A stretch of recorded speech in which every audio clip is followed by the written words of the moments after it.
I'm Travis Winger. I'm a financial advisor with Edward Jones, and we do, I pride myself on helping people with financial planning, achieving whatever goals are most important to them. The most valuable thing you have when it comes to planning for your future is time. The sooner you start and the more detailed your plan is, the better chance of success you have. First-timers are my favorite people to work with because they're hungry to learn, and coming to see me doesn't cost anything. I don't charge for appointments, I don't charge for anything. Come in, talk to me, and all you'll leave with is a little bit more knowledge than you came in with. Edward Jones financial advisor Travis Winger, 435 Arapahoe Street, Thermopolis. Here in Wyoming, we live by the spirit of the Wild West. Now where the sun's a little brighter,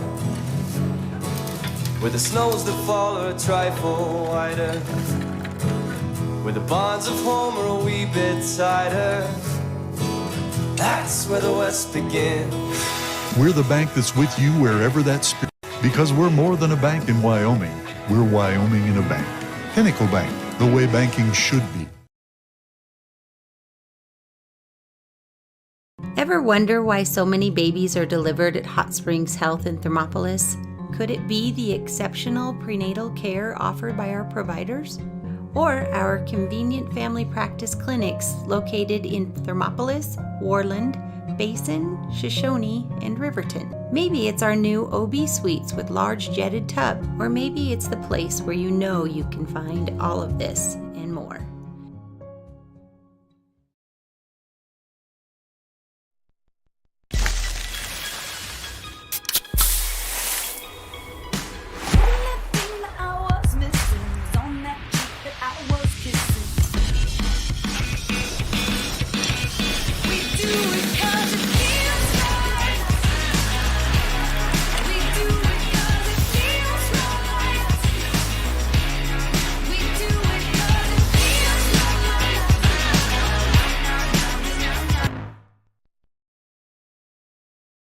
The choice is yours. Sutherland's Friends of the Family Plus Consumer Credit Card lets you choose from 5% off instantly at the register or special financing on qualifying purchases. That means no forms, no waiting, no rebates. You can choose 5% off instantly with your Sutherland's credit card. Got a big project? Choose special financing. The choice is yours with Sutherland's Friends of the Family Plus Consumer Credit Card. Subject to credit approval. Minimum monthly payment required. See store for details. Only at Sutherland's.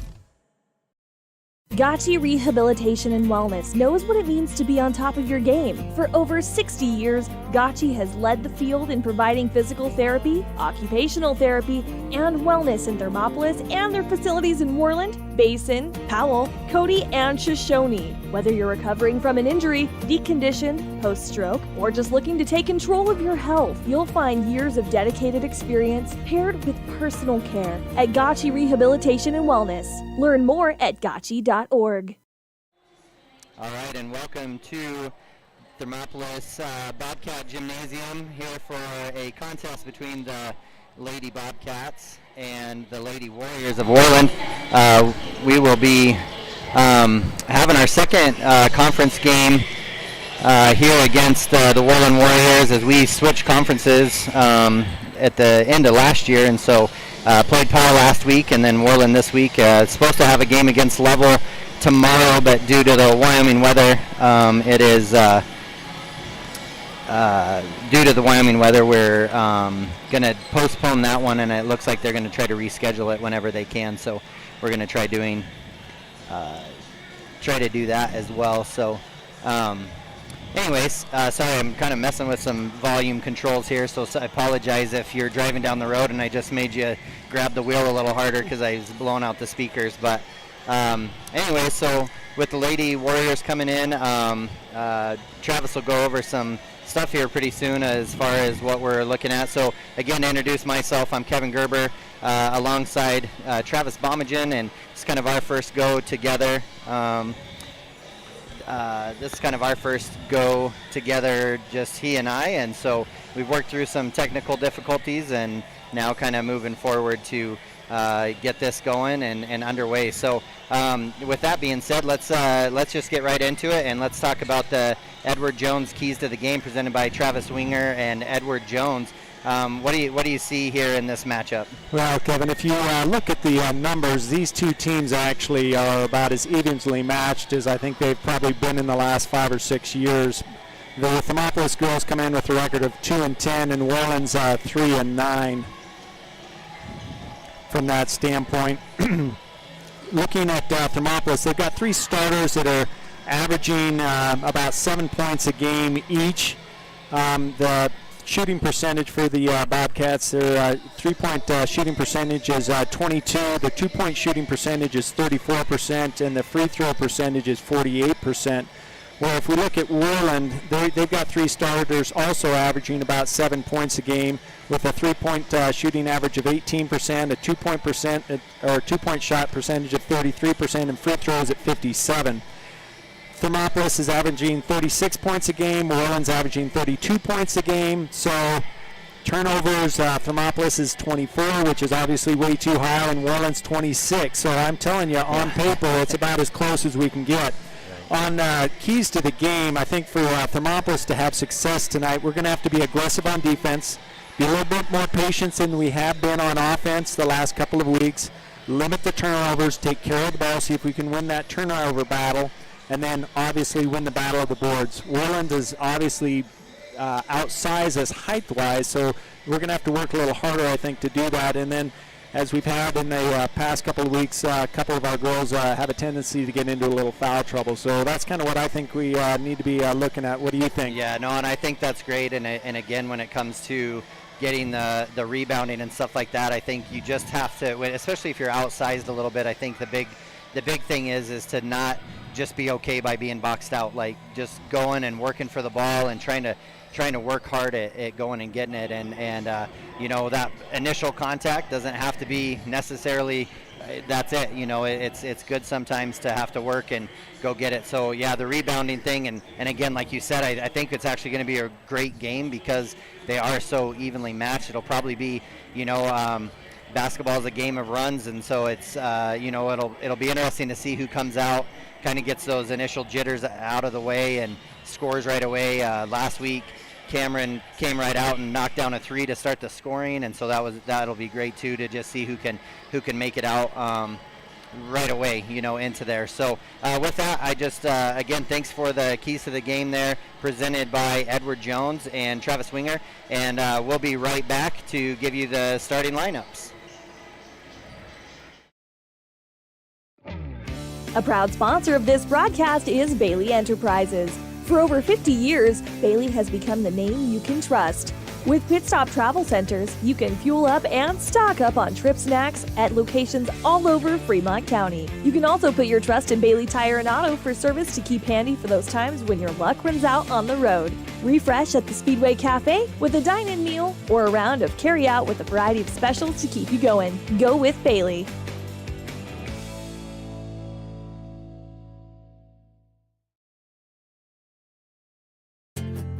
From one corner of the state to the other, over 82% of Wyomingites wear their seatbelts.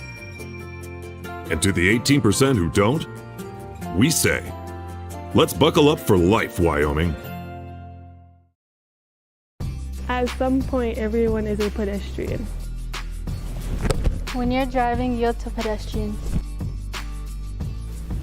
Wear light clothing. Walk on a pathway instead of the road. Look out for pedestrians. Avoid distractions like your phone. Look out for pedestrians, they're everywhere. We are the Wyoming Indian Lady Chiefs. We need you in our stands. There are 2 ways to buy 4x4 gear, the expensive way and the smart way. The expensive way is when you buy a new truck or SUV and the dealer sells you the brush guard, the heavy-duty bumpers, the steps, lights, winch, you name it. He rolls it all in with your loan into your monthly payment.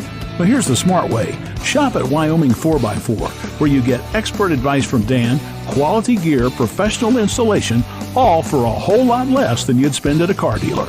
Wyoming 4x4 on North Federal in Riverton. The smart way to roll. For a place to relax, sip on your favorite specialty lattes or tea, and find the best gifts for any occasion, Storyteller is the place for you. books brimming with compelling stories, gifts for the kids like Legos and coloring projects, and something for your family and friends like hats, jewelry, or a bag of award-winning Mountain Air roasted jackrabbit Java. To learn more, visit StorytellerWyo.com or swing by at 524 Broadway in Thermopolis. Thermopolis Hardware and Mercantile is a proud supporter of Bobcats Athletics. There's so much more than a hardware store. You'll find Ashley furniture and decor perfect for your home. There's a great toy selection, as well as tools, kitchen items, grills, and a garden section. That means there's something for everyone at Thermopolis Hardware. Don't forget to check out their variety of custom cabinets, window shading, and flooring. Hi, I'm Karen with Thermopolis Hardware. Buy local, be local. Go Bobcats!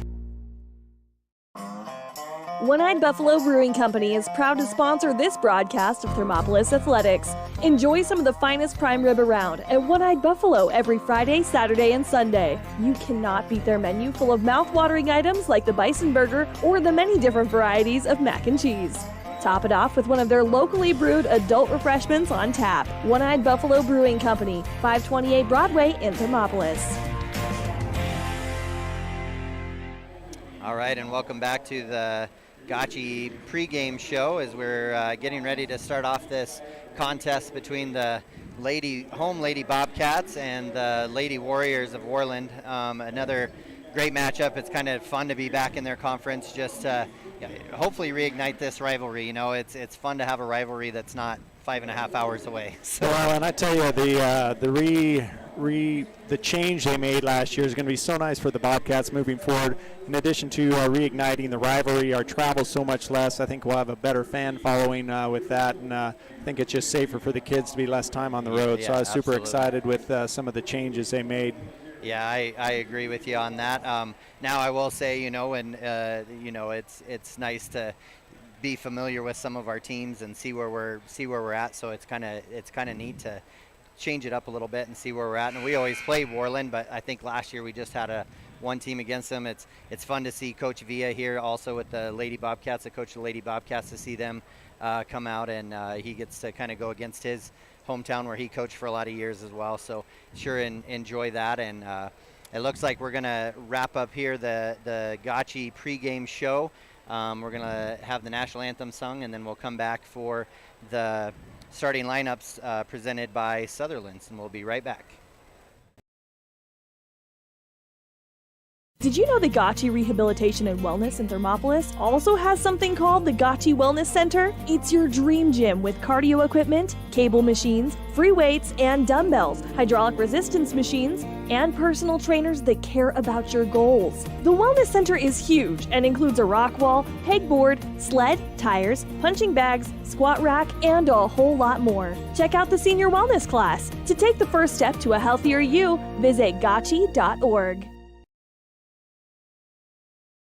7 Lazy S Cafe and Bar in Thermopolis invites you to try the best breakfast in Wyoming. Try some of the hit dishes like the biscuits and gravy, the chicken fried steak, and the huevos rancheros. If it translates to ranch eggs, you know it'll be good. Try over 20 breakfast items on the menu. Find the kind of cooking that keeps you wanting more at 109 South 6th Street in Thermopolis. 7 Lazy S Cafe and Bar. Open Friday through Tuesday, 6 a.m. to 2 p.m. and for dinner, 4:30 to 9 p.m. I'm Travis Winger. I'm a financial advisor with Edward Jones, and we do, I pride myself on helping people with financial planning, achieving whatever goals are most important to them. The most valuable thing you have when it comes to planning for your future is time. The sooner you start and the more detailed your plan is, the better chance of success you have. First-timers are my favorite people to work with because they're hungry to learn, and coming to see me doesn't cost anything. I don't charge for appointments, I don't charge for anything. Come in, talk to me, and all you'll leave with is a little bit more knowledge than you came in with.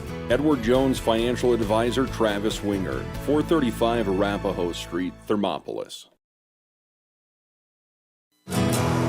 Here in Wyoming, we live by the spirit of the Wild West. Now where the sun's a little brighter,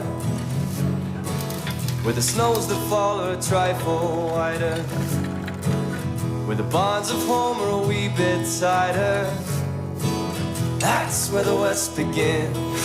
We're the bank that's with you wherever that spirit. Because we're more than a bank in Wyoming. We're Wyoming in a bank. Pinnacle Bank, the way banking should be. Ever wonder why so many babies are delivered at Hot Springs Health in Thermopolis? Could it be the exceptional prenatal care offered by our providers? Or our convenient family practice clinics located in Thermopolis, Worland, Basin, Shoshone, and Riverton? Maybe it's our new OB suites with large jetted tub, or maybe it's the place where you know you can find all of this and more.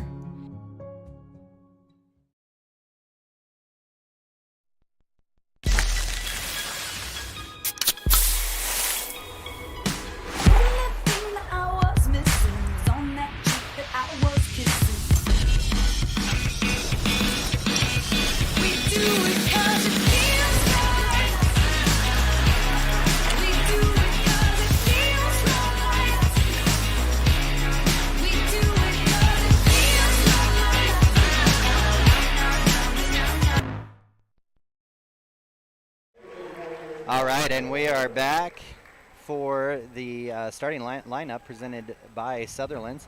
And a great moment here. They started here just the last couple of years where they turn the lights off and bring up the spotlights, and so it's great to see. So our starting lineups presented by Sutherland's. For the Lady Warriors, we have Aguayo, number 10. We also, I'm sorry, there's two Aguayos. So Naeli Taylor Simmons, number 12. Manaya Peterson, number 20. Yahaira Aguayo, number 23, and Mackenzie Ray, number 25.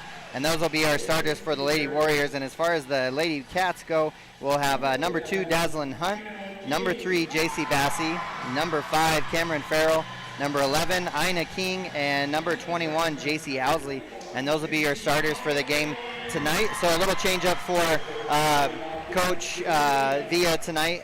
He's going to try getting Ina King in there and have Ruthie Johnson come in off the bench. So try that out and see how that goes. But that is your starting lineups presented by Sutherland's, and we're going to get ready to start off the game here. Looks like Ina King's going to go off, and if you've watched Ina King do any volleyball games or anything, for sure the girl can jump out of the gym, and that's so right. Always have an advantage. And she is. The only disadvantage is not having Ruthie on the floor. She's the top scorer for the team, so one of the top scorers for the team. So we'll have to see how long he keeps her on the bench. Maybe decrease some of those jitters and stay away from some of the fouls that we had mentioned in the pregame show. Right. Yeah. Ruthie has had some fouls over the games, but maybe this will be a good changeup. Sometimes just having those nerves gone to go out and just come off the bench. The starting nerves are over, and you just play a little bit better. So Ina King right away from a great pass from JC Owsley. A good shot by Ina, just a little too hard, and ball goes over to Aguayo. Again, Naeli Aguayo there. Back and forth between the sisters as they pass it around up top. Looks like the Lady Cats are going to run a 3-2 zone against them, and with Cameron Farrell up at the point of it, she runs a really good top there, and so a little bit of a hard pass. JC Owsley with the seal, looking up ahead. Oh, nice. I don't know, it was a semi-Euro step that she took there. Yeah, she stepped around halfway and kind of threw the ball up. That's right. Gets fouled and will be shooting too. That's right. So that's a great way to get started. I'm always a believer that if you can get that first shot to go in, and it's from a free throw, an uncontested shot, sometimes all you have to do is see the ball go in the hole. So that was great. And the first shot is up and good there by JC Owsley. That's always nice if we get the first points of the board. Pinnacle Bank scoreboard shows now 1-0. Second shot is up and no good, so we'll start with a 1-0 lead. That's right. And Worland, there was Mackenzie Ray that picked up that first foul as well. So JC being good on the front end of those two shots, and now the defense going. Again, ball being passed around to Naeli Aguayo with a kind of a runner and a floater in there. Goes up, and then she got her own rebound, but it came off of her. So looks like Worland Warriors, they're going to come out and try a 2-on-2 press against the Lady Cats. It gave the Lady Cats a little bit of a problem last week, but Great hustle play there by Ina. Almost was able to get it. Looked like Mania Peterson. She was going to let it go out, and we almost got it there. Well, and as you mentioned, if anybody watched tape on our team the last couple of weeks, a little bit of press definitely kind of caused some problems for us. So we'll have hopefully we can handle their press a little bit better than we have. Right, a long three there, and a good rebound there by Mania Peterson, and then she just missed the putback. So a rebound there by Cameron Farrell. Cameron up to J.C. Owsley. Cameron now with it back again up at the top, passing it just back and forth as Worland's playing man-to-man on us, and Cameron with the ball at the top, pass over to Dazzlin Hunt. Dazzlin with a good head fake and drive to the rim. Great baseline pass to J.C. Owsley, just got stepped in front of by Peterson, and she stole the ball up to Nelly Aguayo. Passes the ball over to her sister, Uriah. Ball is up and bounces around, touches about every part of the rim. I was going to say, that she earned that Yeah, one. she did. So Taylor Simmons with a three-pointer there, goes up 3-1 over the Lady Cats. Right here, we want to get it away from no man's land, and that's kind of been the story. It was last week against Powell. Yeah, we just can't get it past that three-quarter court mark. We get it there, try to pass it to the middle, and they've got three girls up. Hopefully we can start looking deep and breaking that press. Well, and I'd like to see Cameron maybe even come over and get it more closer to the middle when she first gets it instead of being into the corner. Yeah. So another with a shot and an air ball there, but a rebound by J.C. Owsley, passes it up to Dazzlin. Gets it into Cameron. Cameron's going to set up the offense here, passes over to Dazzlin. Good screen, almost could have been a moving screen, but they didn't. It's only a moving screen if they call it. Dazzlin, Dazzlin with a little bit of a turnaround jumper, misses. She almost had her own rebound. Yeah, she did. So again, Naeli's bringing the ball up and trying to set up. Gets it back, top of the key, and she knocks down another three. So right now the Lady Warriors are 2 of 4 from the three-point line, so they go up 6-1 over the Lady Cats. Dazzlin Hunt gets the ball in the middle. Good pass up to J.C. Bassey. J.C. Bassey back out to Dazzlin Hunt. Dazzlin's going to get it into Cameron Farrell's hands so they can set up the offense. Kind of got overloaded on one side there. Got Dazzlin Hunt at the high post. Why wouldn't you? She has a great pass out to Ina King, and Ina King does a good job at driving baseline. Picks up the foul there. So Bobcat ball out of bounds. J.C. Owsley will be bringing the ball in. Looks like we have our first substitution. Rollins is going to be coming in for Yahari Aguayo. Yes, and that was Mackenzie Ray's second foul, so I thought she actually might be coming out of the ball game, but she's back in. So Cameron again gets a ball up at the top of the key, drives over towards Dazzlin, kind of waves Dazzlin off, brings J.C. Bassey up to the top of the key and passes over to J.C. Owsley. Down into low post into Dazzlin Hunt. Dazzlin Hunt again with that little turnaround jumper. It's been right around the rim. It's a little unorthodox of a shot, but it's getting right there. It just hasn't quite got on, and so Ina King on the ground there with Peterson wrestling for the ball, a jump ball. So I don't know about you, Kevin, but I'm not used to seeing Dazzlin playing post position. No, she's been high post, and then right there she's posting up on the low post. So good to see her changing it up a little bit. So Aguayo with the ball up at the top of the key. Pass fake. Passes it over to Taylor Simmons. Simmons gets it back to Aguayo. Over to Rollins. Rollins down. Ooh, nice pass inside. Great little short corner to a diving low post there by Mackenzie Ray. And that'll be, let's see, so we're going to get Ruth Ann Johnson in now, and she'll come in for Dazzlin Hunt, give her a little bit of a break, and the foul goes against J.C. Owsley, which will be her first. So we have 3:48 left in this first quarter with Lady Warriors leading the Lady Bobcats 6-1. Shot goes up, is no good. Ina King on the floor, but ends up in the hands of Ruth Ann Johnson. So right away, Ruth Ann Johnson coming in and getting a rebound right away, leading rebound on the team. So good to see that, and it'd be nice to see how Ruth Ann, answers the call to coming in off the bench. Well, I'll tell you, Kevin, when I was playing, Coach always brought me in about 2 minutes. I just was that kid that played a little better once I saw the flow of the other team and could kind of see how things are going. So maybe that might be the key for Ruth Ann. Come in a little bit more relaxed, understanding where the flow is, and try to avoid those fouls.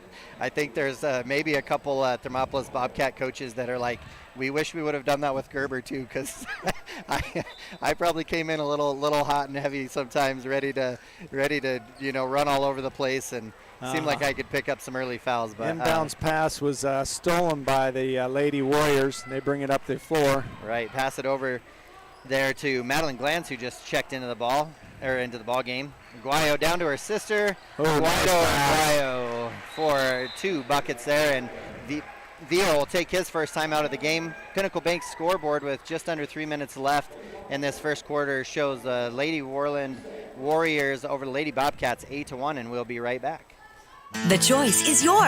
Sutherland's Friends of the Family Plus Consumer Credit Card lets you choose from 5% off instantly at the register or special financing on qualifying purchases. That means no forms, no waiting, no rebates. You can choose 5% off instantly with your Sutherland's credit card. Got a big project? Choose special financing. The choice is yours with Sutherland's Friends of the Family Plus Consumer Credit Card. Subject to credit approval. Minimum monthly payment required. See store for details. Only at Sutherland's.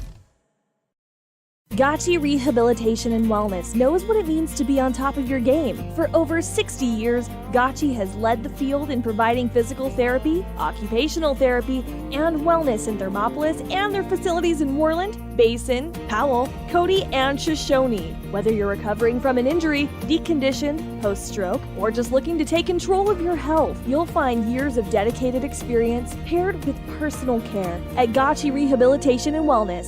Learn more at gotchi.org. All right, and we're back, and plays back underway here. Just under 3 minutes left on the Pinnacle Bank scoreboard. Lady Warriors 8-1 over the Lady Bobcats. So Ruth Ann Johnson passes the ball over to Cameron Farrell.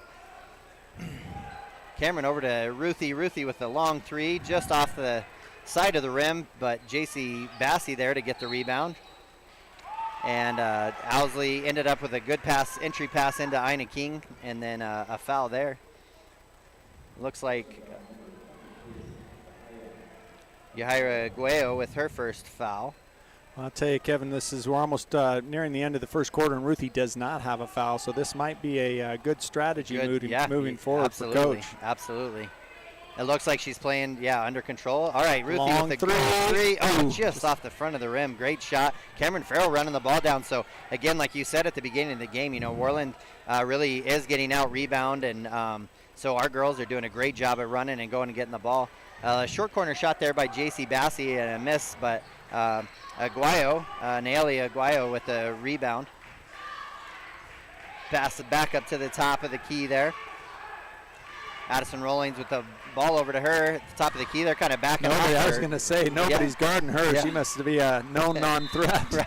Yeah, I don't know if that was a miscommunication of nobody talking, or if that was just a scouting report of just leave her open. But well, it was for our advantage. It was not close. No, she missed it and went out of bounds off the Lady Warriors. So pass back out to Aguayo. Aguayo to the inbounder, who was Addison Rollins. She, again, a little too hard and long off the glass there. J.C. Owsley with a long pass up the far court there to Ina King. Ina King cross court to Ruth Ann Johnson. Ruth Ann taking good care of the ball, passing to Cameron Farrell. Looks like they're in a little bit of a 2-3 zone there, but foul on the arm there by Naelia Aguayo. She didn't necessarily agree with that call, but if we're being honest, there's not a lot of us on the court that we want to agree with that call. Yeah, especially when you're a parent, it's a little hard to swallow some of those fouls. That's right, it sure is. So Dazzlin Hunt comes in, checks in for Ina King, gets her first break of the game. So just a minute and a half left here in the first quarter. Again, scores still the same, 8-1. Lady Warriors over the Lady Bobcats. Nice Ruth move. With a great cross.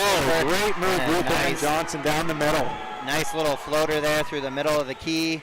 Good shot. So good for her to see. I think it's always good. Keep the defense honest by taking a couple of those threes, and then after that they have to come and honor it, and then good shot there. So a drive in by Lady Warriors. Aguayo with a great head fake And an and one opportunity for, that is Yahira Aguayo. She had a great pump fake, kind of got everybody sold on the fact that she was going to shoot that three-pointer and then drove baseline. I was going to say, two girls turned their back completely to her, and she just followed them right into the basket. Yep, that's right. And we will officially give Ruth Ann Johnson's first foul to Travis, since he was bragging up on her about not getting one the first quarter here. But Ruth Ann does get the rebound. It was a miss there by Aguayo on the free throw for the traditional, or the old-fashioned, I guess I should say, three-pointer. Pass back into Dazzlin Hunt again on the block. She's just kind of doing a 1 foot turnaround shot there, and it just, that one, I think maybe she thought defense was going to be more in the way than they were.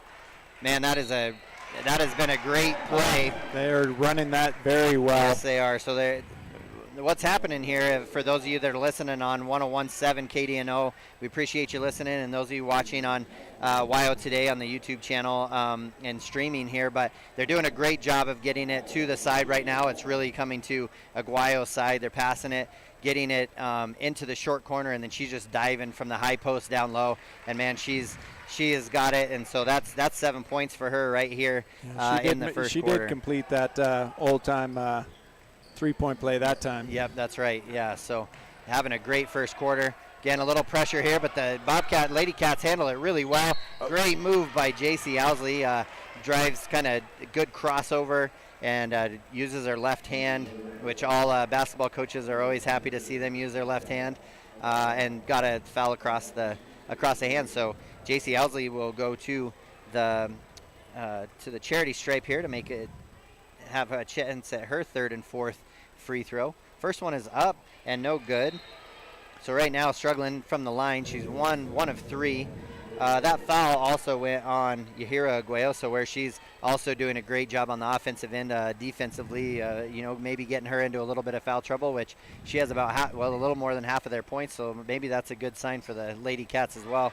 Second free throw by J.C. Owsley is up and is good, so she has 2 points in this first quarter so far. J.C. Owsley was doing a good job of forcing sideline there, Travis, and then kind of bailed her out. She gave her a little hip check just to kind of keep her close. Yeah, unfortunately, she's now got 3 fouls, so that's going to be a little bit of a problem for the Cats moving forward. That's right, 3 fouls in the first quarter, not good. Ruth Ann Johnson check by Ruth Ann. Great block shot. Got a little ahead of herself, but ball still ended up bounced around and still ended up in Cameron Farrell's hands. So that's the end of the first quarter. At the Pinnacle Bank scoreboard shows us we're getting ready to start the second quarter. The Lady Warriors 13, Lady Bobcats 4, and we will be back for the second quarter right after this. A proud sponsor of this broadcast is Bailey Enterprises. For over 50 years, Bailey has become the name you can trust. With Pit Stop Travel Centers, you can fuel up and stock up on trip snacks at locations all over Fremont County. You can also put your trust in Bailey Tire and Auto for service to keep handy for those times when your luck runs out on the road. Refresh at the Speedway Cafe with a dine-in meal or a round of carry-out with a variety of specials to keep you going. Go with Bailey.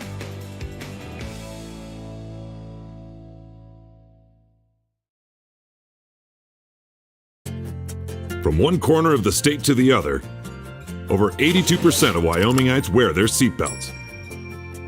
And to the 18% who don't, we say, let's buckle up for life, Wyoming. All right, and welcome back to the Thermopolis Gymnasium here with Lady Bobcats hosting the Lady Worland Warriors. Start of the second quarter here, Lady Cats down 4-13. But doing a good job. They've got a lot of good shots off, Travis, just nothing really falling, and they've done a great job of rebounding, getting second chances at it.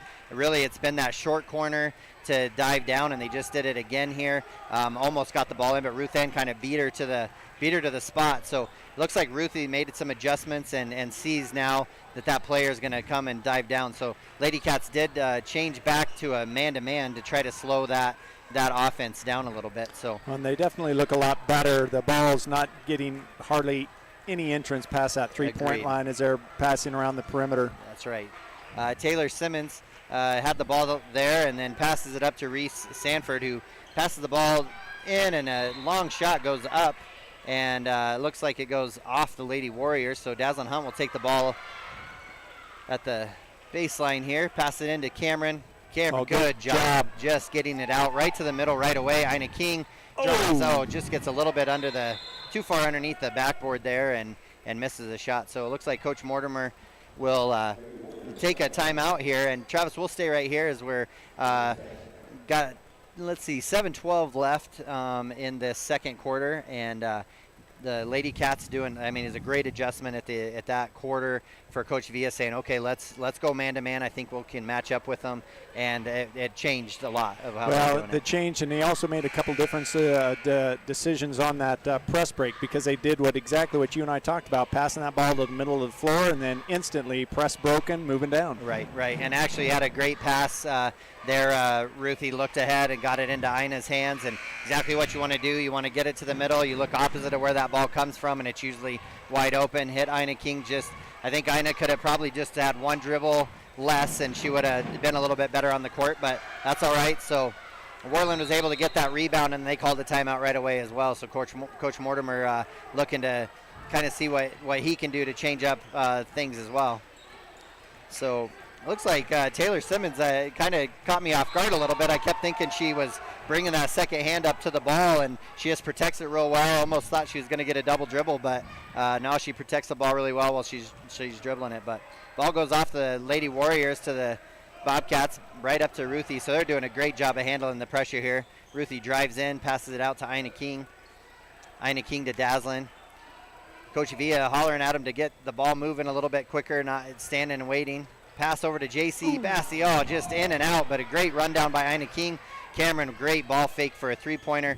A little 15-foot jumper, but missed. But Ruth Ann Johnson right there to get the rebound. Pass out to Ina King. Kind of gets it under control there, back into Cameron so they can get their offense set up. Pass over to Dazzlin Hunt. Ruthie, the great little, kind of lost control, but right as she got it underway, she got that shot up. Long three by Hunt. No good. But Ruth Ann Johnson is just a beast on the boards right now.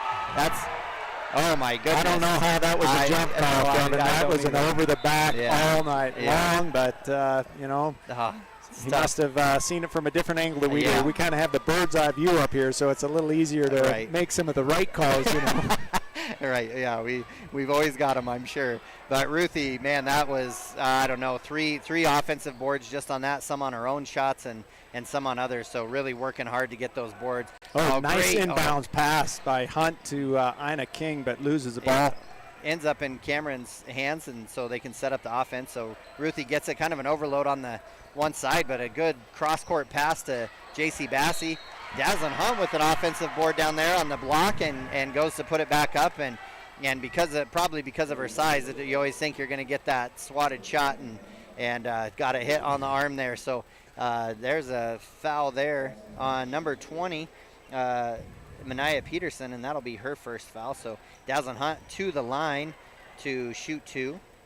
Well, now the Pinnacle Bank scoreboard finally has a change in the second quarter, with Thermopolis bumping to 5 and Worland staying at 13. So that's right, and it's great seeing the Lady Cats get to the line. It's clock stopped, you're down, so good to see some points being able to get up on the board, and missed on the second one, and offensive rebound by Ruth Johnson. I tell you what, she's gonna have maybe a record night of rebounding tonight, the way it's going so far. So and most of them have been on the offensive end. They really have been, yeah.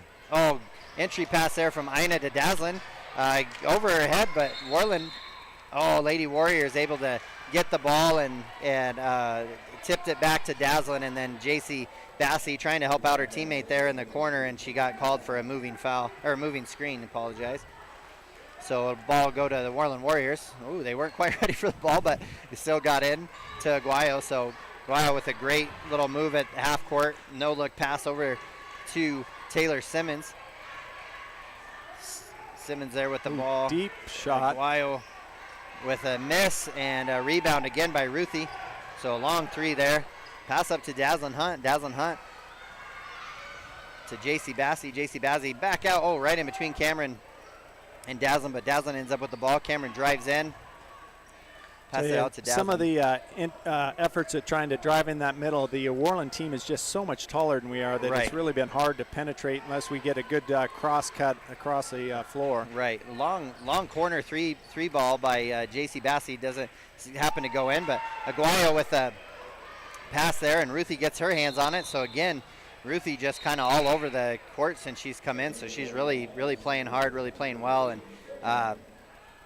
she got a steal there from Aguayo and then passed it up and just had a little bit too much topspin on it, and JC, although one of the faster girls on the team, still wasn't able to run it down. So for the first time, we see Cadence Bowman checking the ball game for Dazzlin Hunt. And then kind of one of those cheap fouls there. Unfortunately, yeah, just a reach over the top by Ruth Ann. Again, the Worland girls a little bit bigger, thought she might be able to slip that in, but unfortunately the refs made the right call there.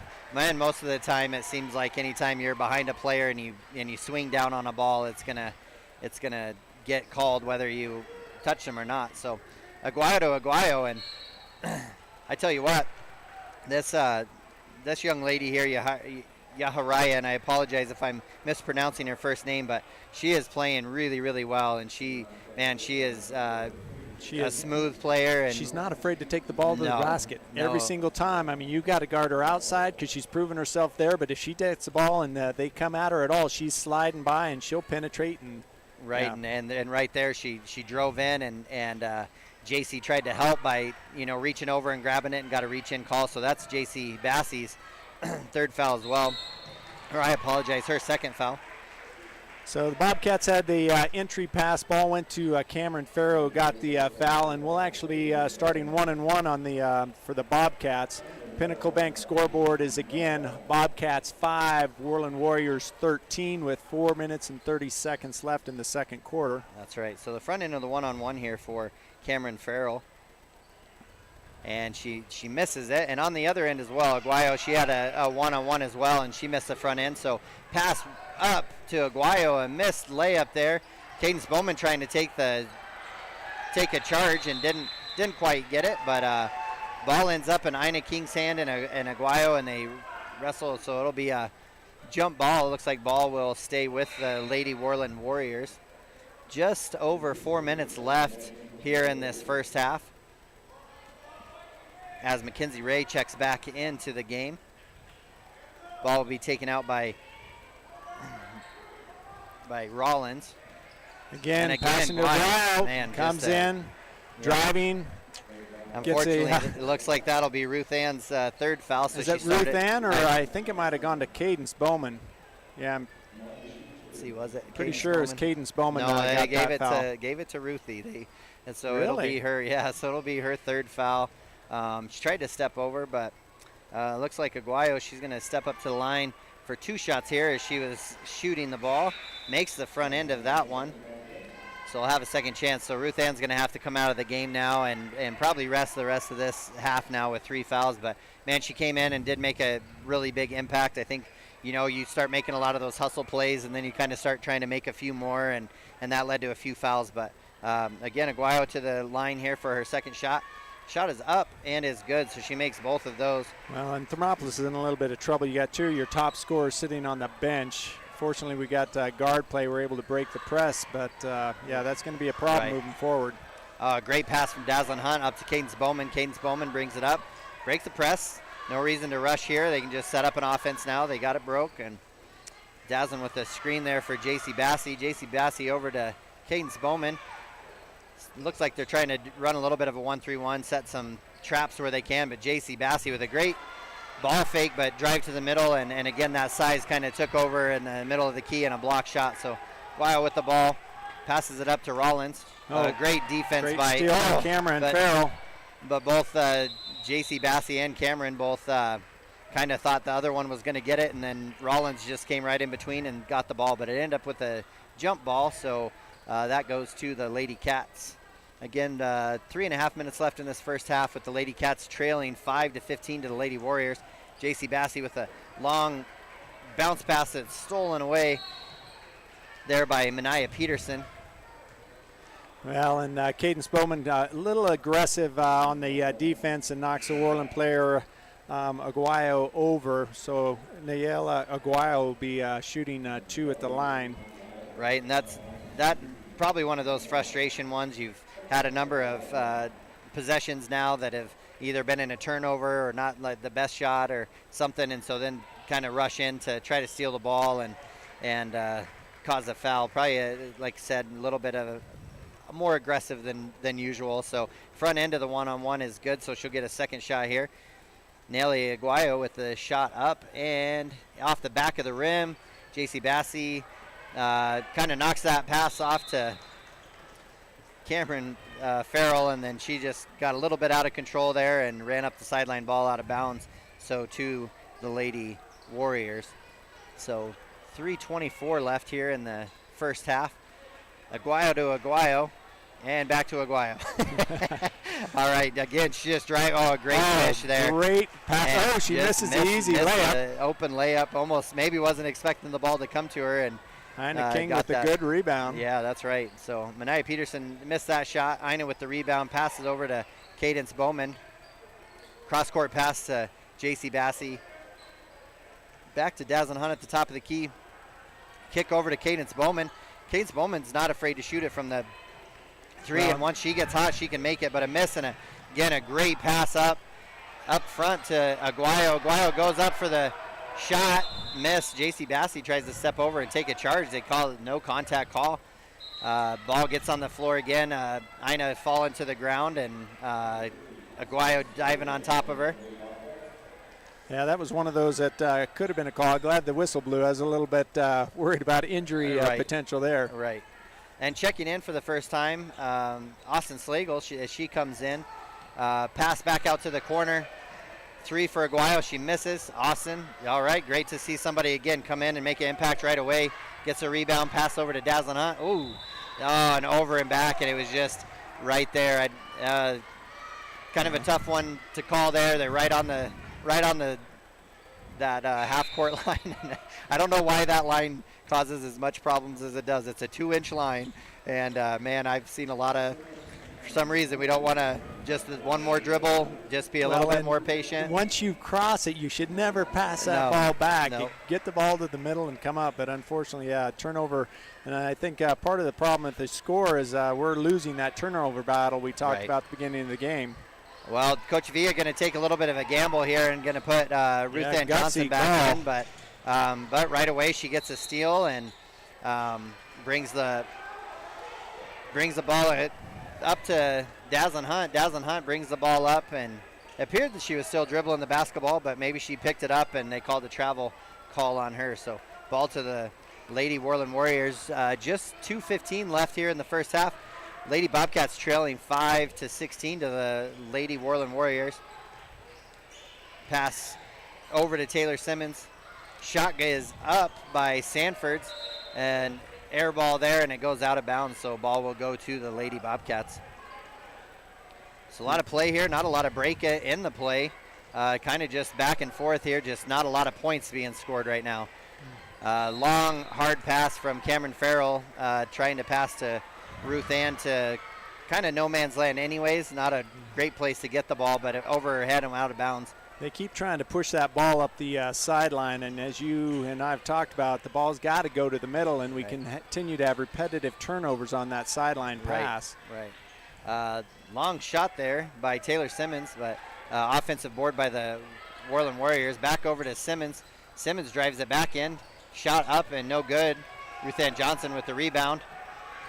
Up to Cameron Farrell. Cameron bringing the ball up. Minute and a half left in this first half. Pass over to Dazzlin Hunt. Great into the middle of the key there.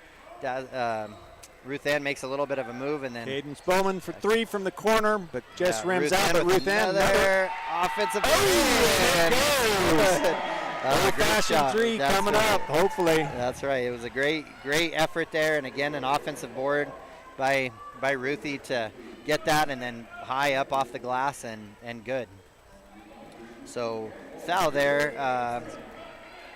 Foul there for the Lady Warriors is on Reese Sanford. That is her first foul. So Well, in the Pinnacle game, our bank scoreboard, the Thermopolis Bobcats at 7 and the Worland Warriors at 16. Not much scoring production this quarter, Kevin. No, not so far. And again, hoping to see some points go on the board. Ruthie misses the rebound. J.C. Owsley gets the rebound, ends up kind of in a corner, tries to make a tough bounce pass, and Lady Warriors steal it away. So Nelly Aguayo at the top of the key drives in, a little elbow shot, misses, rebound by Peterson, and back up and good for 2. Caden Spellman with the ball, pass over to J.C. Owsley, nearly stepped out of bounds, but was able to stay in. Over to Ruth Ann Johnson. Look at a high post to Austin Slagle. Austin back out to Ruthie. Ruthie with a good move there. It looks like she must have taken an extra step.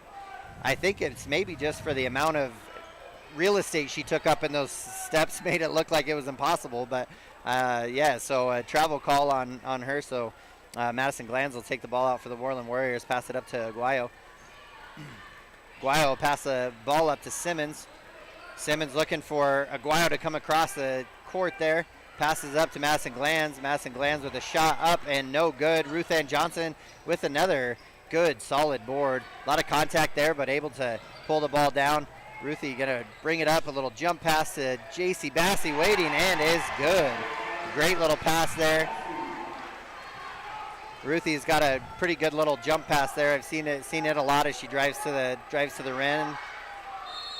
Oh, a long shot there by Taylor Simmons, and Cadence Bowman kind of comes in from the side trying to either steer the shot away or try to block it, and she ended up running into her hand. So that'll be, I believe, Cadence's second foul on her. Unfortunate foul on the three-point line with 3.2 seconds left in the half. Right, that's right. So first shot is in for Simmons. Right.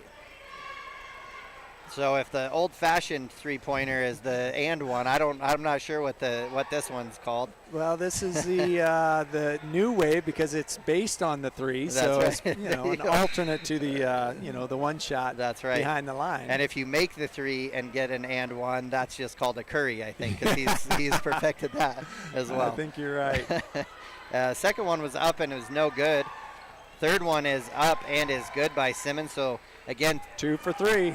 3 seconds left to J.C. Owsley, and pass up to Ruth Ann, but just not quite enough time. And so at halftime, we have the Lady Bobcats 9 and the Lady Worland Warriors 20.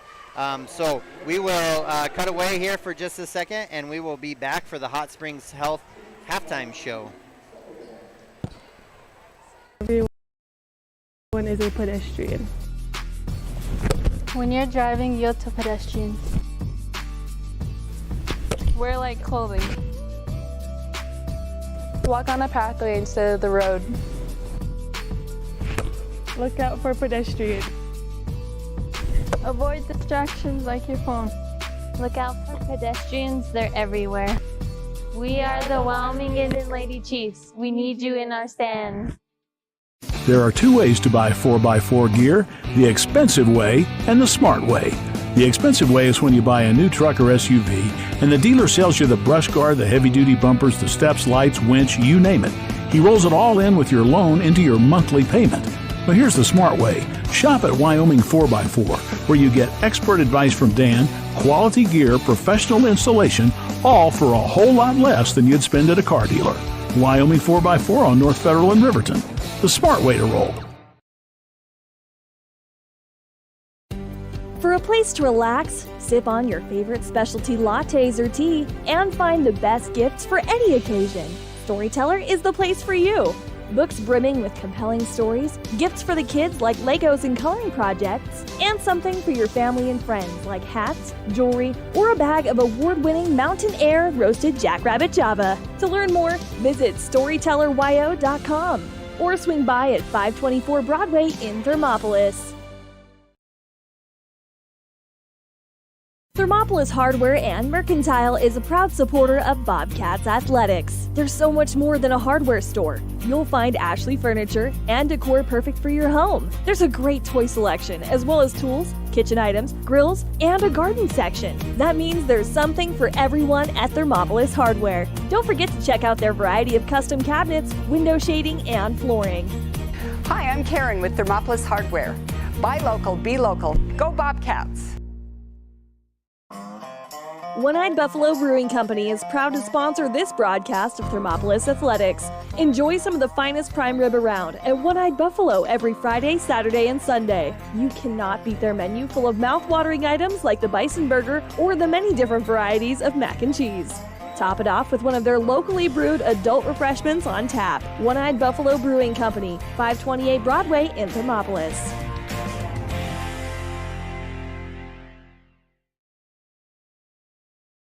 Did you know the Gotchi Rehabilitation and Wellness in Thermopolis also has something called the Gotchi Wellness Center? It's your dream gym with cardio equipment, cable machines, free weights and dumbbells, hydraulic resistance machines, and personal trainers that care about your goals. The Wellness Center is huge and includes a rock wall, pegboard, sled, tires, punching bags, squat rack, and a whole lot more. Check out the Senior Wellness class. To take the first step to a healthier you, visit gotchi.org.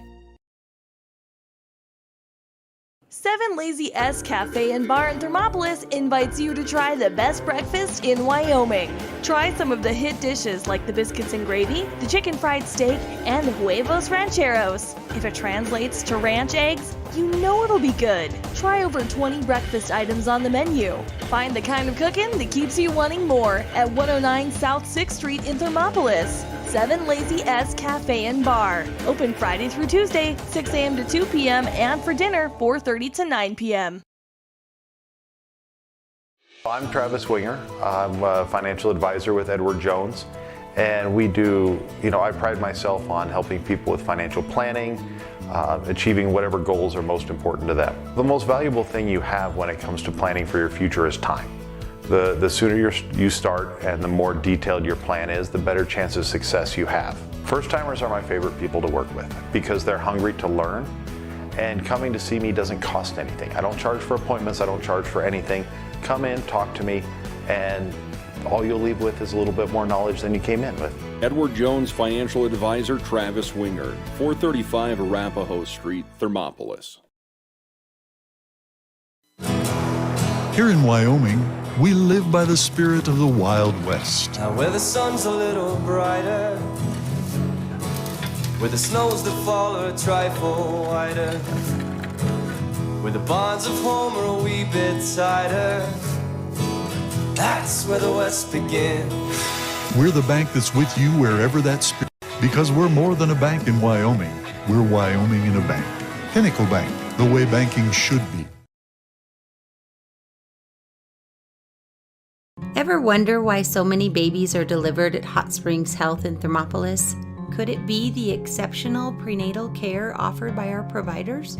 Or our convenient family practice clinics located in Thermopolis, Worland, Basin, Shoshone, and Riverton? Maybe it's our new OB suites with large jetted tub, or maybe it's the place where you know you can find all of this and more.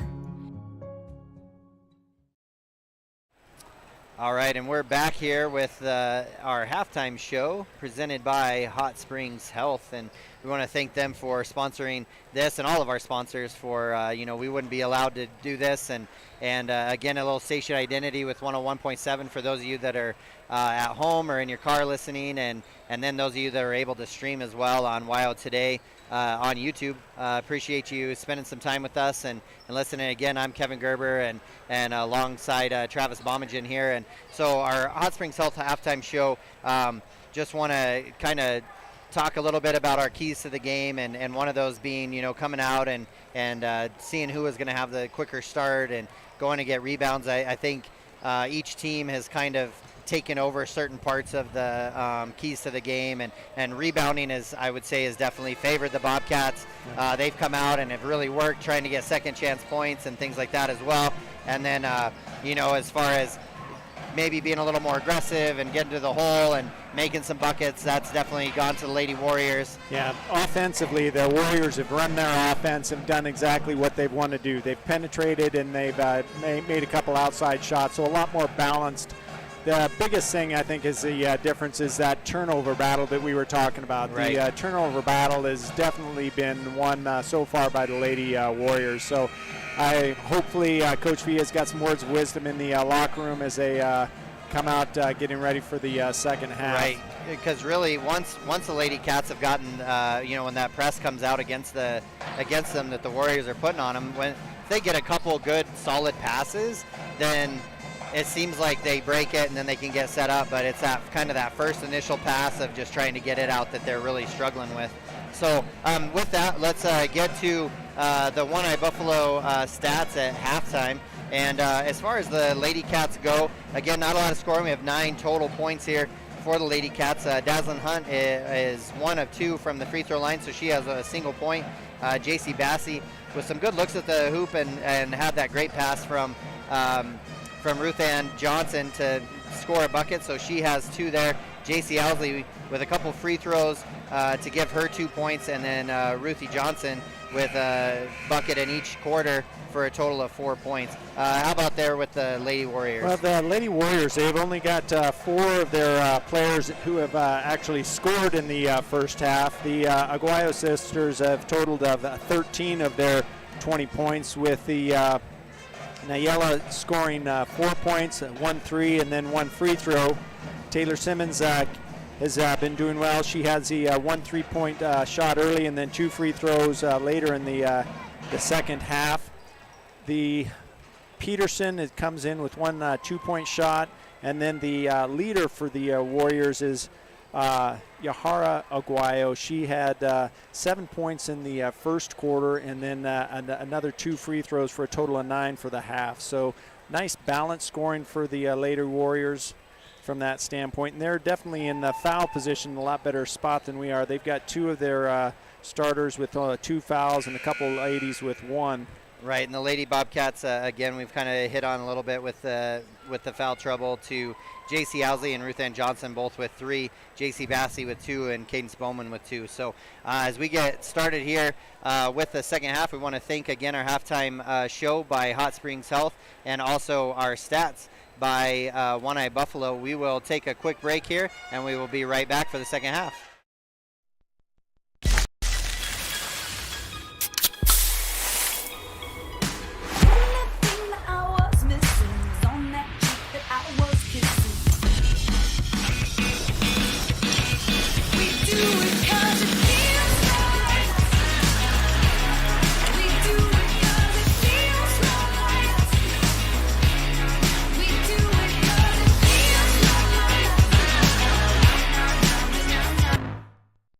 All right, well, the clock operator kind of fooled us there and cut off the last 30 or 40 seconds of the halftime there. So play is underway. Bobcats with the ball. Ended up getting a shot off, but no good. And the Lady Warriors give it right back as well as Yahara Aguayo travels with the ball. So the ball will come back to the Lady Bobcats. So, again, trying to beat that press. Great pass by Ina King to J.C. Owsley, and it just opens up right there. Again, once you break the press, sometimes I think the thought is, I gotta get a fast break, but did a great job of just getting the ball back out. J.C. Bassey again with a great drive to the middle of the lane, but I'd like to see her maybe kick that out because all the defense kind of shrinks to her and got that block shot. So pass goes down into the short corner to Manaya Peterson, back up to Aguayo. Simmons with a fake shot there, down to nice a great pass.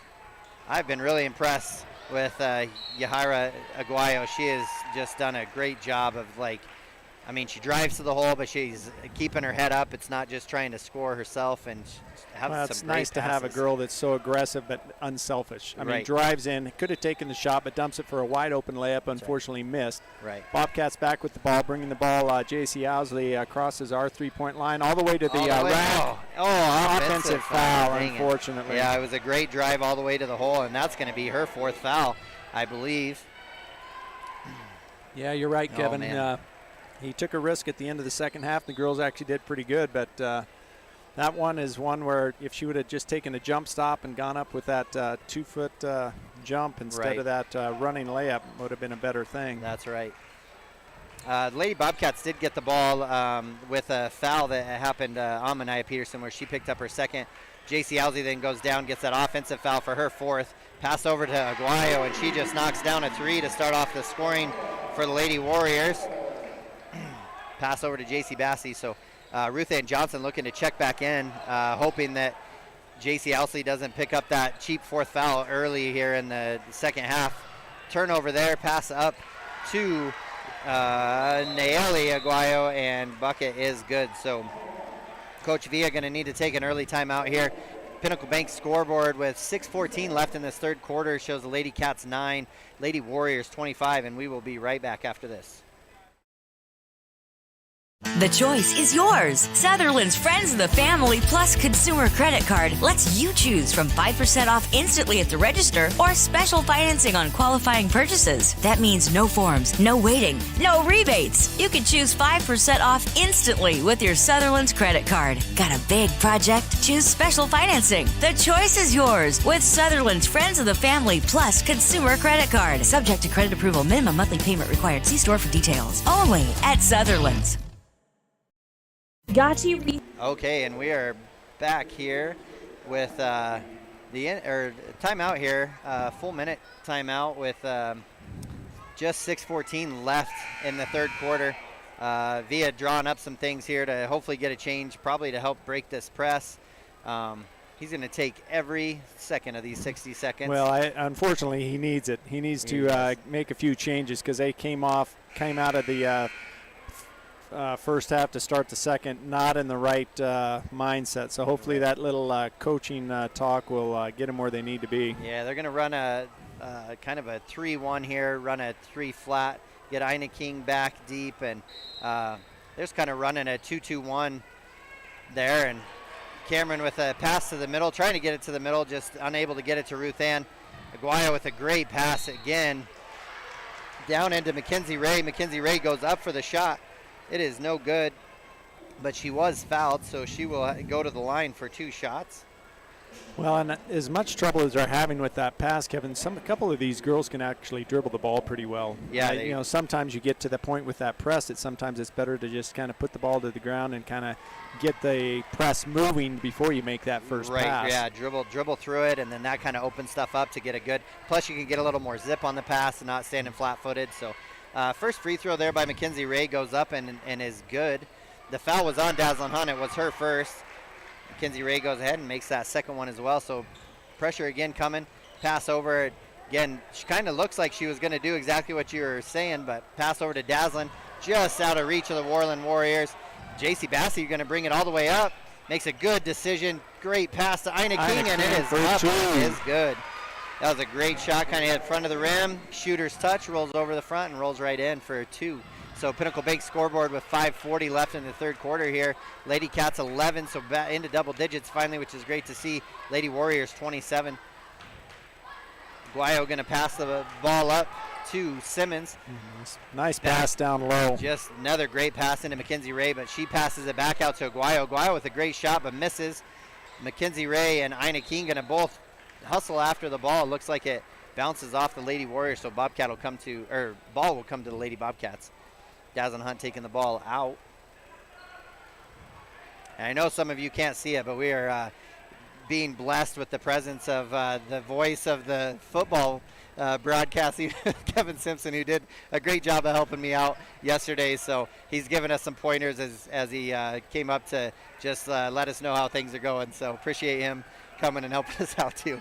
Ball's over to Ruth Ann Johnson. Ruth looks to drive in. Good. Nice driving shot from Ruth Ann from the right side. Yeah, great body control there to be able to kind of get it up. She was jumping a little bit sideways, but was able to turn in the air and get a good shot in for the bucket. So pass goes over to Simmons. Simmons back out to Aguayo. Aguayo over to her sister. Passes it then across court back to Simmons. Simmons up, and they're just going to try to find a weak spot in this zone defense that the Lady Cats are running. Looks like a little more excitement in the ladies' defense there, so that's good to see. Aguayo goes up for the shot, misses it. Dazzlin tries to save it, goes back out to Aguayo. She misses it, but a great rebound and putback by Peterson. 3 Or by offensive Mackenzie rebounds Ray. by the Warriors. At some point, you're going to make it up there. So Cameron Farrow drives the length of the court up the middle and gets fouled shooting the layup, so she'll go to the line for 2. I think we'll give you credit for that one. I think maybe somebody's sitting on the bench and maybe they're tuned in and they're just saying, hey, Travis has some good advice here. Let's see if we can dribble it up through there. But no, she got there really well. Foul there was on Mania Peterson, and that is her 3rd foul. So she will be first one in a little bit of foul trouble there. First shot by Cameron is up and no good, off to the right. All right, so Cameron will get her 2nd shot up. And with that, Cadence Bowman will check in for JC Bassey. Give us a little bit of a different look. I like to see Cadence Bowman. She's got a good shot from deep, and sure like to see her get a couple shots. Second shot is up and good for Cameron. All right, Timeout looks like Coach Mortimer is going to call a timeout for the Lady Warriors. So Pinnacle Bank scoreboard with 4:11 left in this 3rd quarter. Score Lady Cats 14, Lady Warriors 29. What it means to be on top of your game. For over 60 years, Gotchi has led the field in providing physical therapy, occupational therapy, and wellness in Thermopolis and their facilities in Worland, Basin, Powell, Cody, and Shoshone. Whether you're recovering from an injury, deconditioned, post-stroke, or just looking to take control of your health, you'll find years of dedicated experience paired with personal care at Gotchi Rehabilitation and Wellness. Learn more at gotchi.org. A proud sponsor of this broadcast is Bailey Enterprises. For over 50 years, Bailey has become the name you can trust. With Pit Stop Travel Centers, you can fuel up and stock up on trip snacks at locations all over Fremont County. You can also put your trust in Bailey Tire and Auto for service to keep handy for those times when your luck runs out on the road. Refresh at the Speedway Cafe with a dine-in meal or a round of carry-out with a variety of specials to keep you going. Go with Bailey. All right, and we're back in the Bobcat Gymnasium. Pinnacle Bank scoreboard, just over 4 minutes left in this 3rd quarter. Lady Cats down 14-29 to the Lady Worland Warriors. Looks like we're going to have a stop and play here. Maybe some time ran off the clock that wasn't supposed to just yet.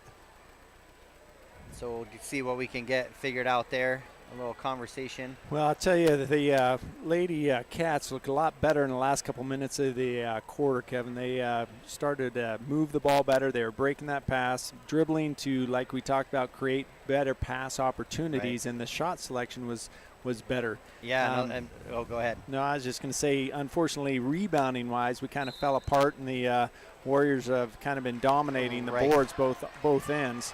Right, and for the Lady Cats, most of the time defense leads to offense, and in this case, it almost seems like they've seen the ball go through the hoop a little bit, and it's made their defense pick up a little bit. So, high post pass there into Mackenzie Ray. Mackenzie Ray, man, she's been all over the boards here this 2nd half. Shot was up and no good by Rollins, but they got the ball back, and Aguayo has it there at the top, passes it over to Rollins. Again, looking for just an opening spot in the key there. Pass into the high post. Aguayo to Aguayo. She again driving in. Great pass.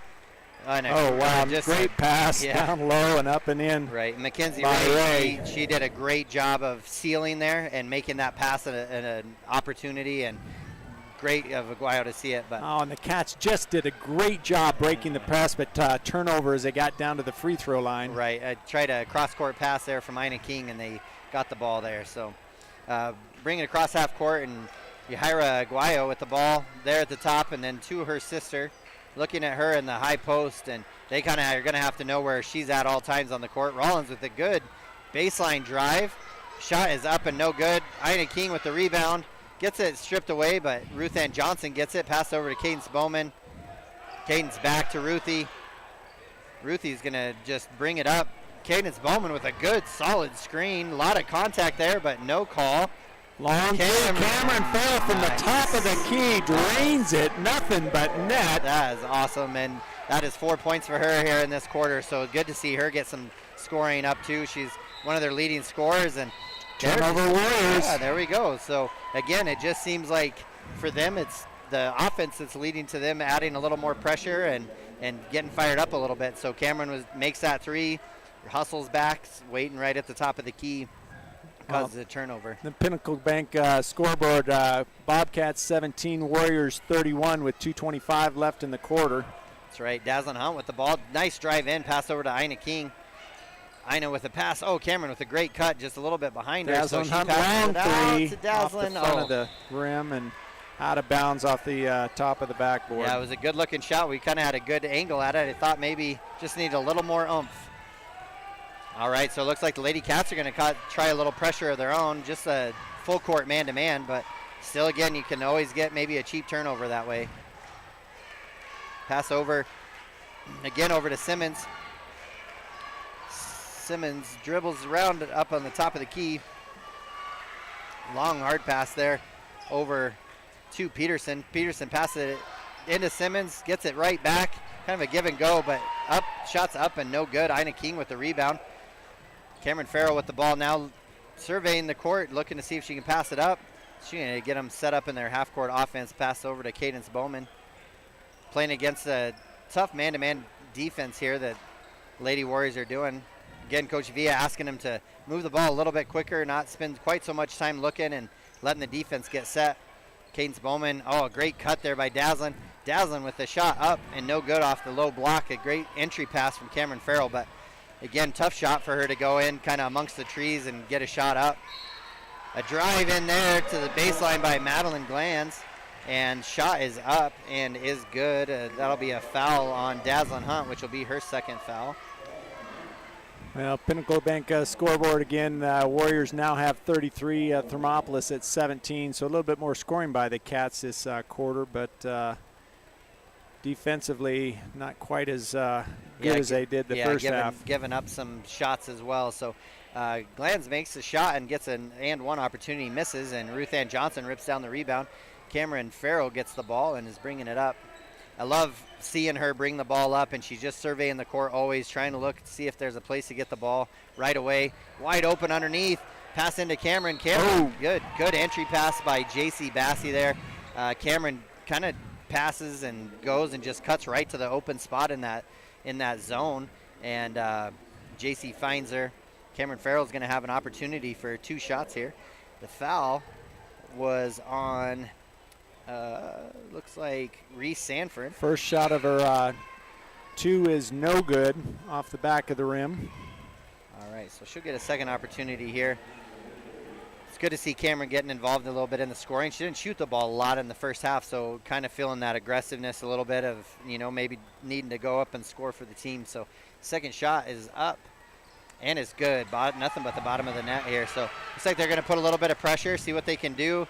Maybe cause some turnovers, slow them down a little bit, but someone's got to stop the ball, right? So, oh man, a tough call there. Ruth Ann Johnson tries to get in. I think she just did that little knee, kind of stuck it out as she just tends sometimes to be a little bit too aggressive and stick an extra body part out one way or the other, and that time she got called on that. So both she and JC are going to be sitting on the bench with 44 seconds left of the third quarter as Austin Slagle comes in. Right, so that foul, Rollins did a good job of checking in. Kind of, again, Lady Cats kind of getting lost on who they're guarding here, but looks like Cadence Bowman's able to pull that rebound down and gets fouled there by Rollins. It'll be her first foul. So Lady Cats ball. So they're on the far end of the court, going to have to bring it all 90 feet up the court. Pass it over to back and forth between Cameron and Cadence. Doing a good job of handling the pressure, passing it back. And then Rollins is going to pick up another foul here real quick. Tried to reach across and get the ball and kind of got her hand stuck in there and couldn't get it out fast enough before Cadence took off. So second foul on her. So 9 fouls total here between the two teams in this third quarter, but I think that just comes with both teams coming out a lot more aggressive than they played in the first half. First half kind of seemed like they just didn't want to make mistakes, and this half they're kind of like, you know what, we're going to make mistakes, but we're going to make them at 100 miles an hour. All right, pass down into J.C. Bassey. J.C. Bassey almost gets the ball to go up, but it ends up between her and Mania Peterson and a jump ball, so ball will go to the Lady Warriors. So just 22 seconds left here in this third quarter. Pinnacle Bank scoreboard shows Lady Cats 18, Lady Warriors 33. So Lady Cats are going to, looks like they're going to pick up their man here at half court. Not full court pressure, but a little bit. Maybe it's a good idea. They were kind of losing them in that full court and getting some layups, so this might work out. Guayo with the ball there, just passes it over to Peterson. Peterson and Aguayo kind of running a two-man game there. Aguayo with the shot up off the side of the backboard. Cadence Bowman with the rebound, gets it, passes over to Cameron. Time is out. Seems like maybe everybody forgot that we were close to the end of the third quarter there, but Pinnacle Bank scoreboard as we're getting ready to go into the final quarter of the game shows Lady Cats 18, Lady Warriors 33, and we will be right back.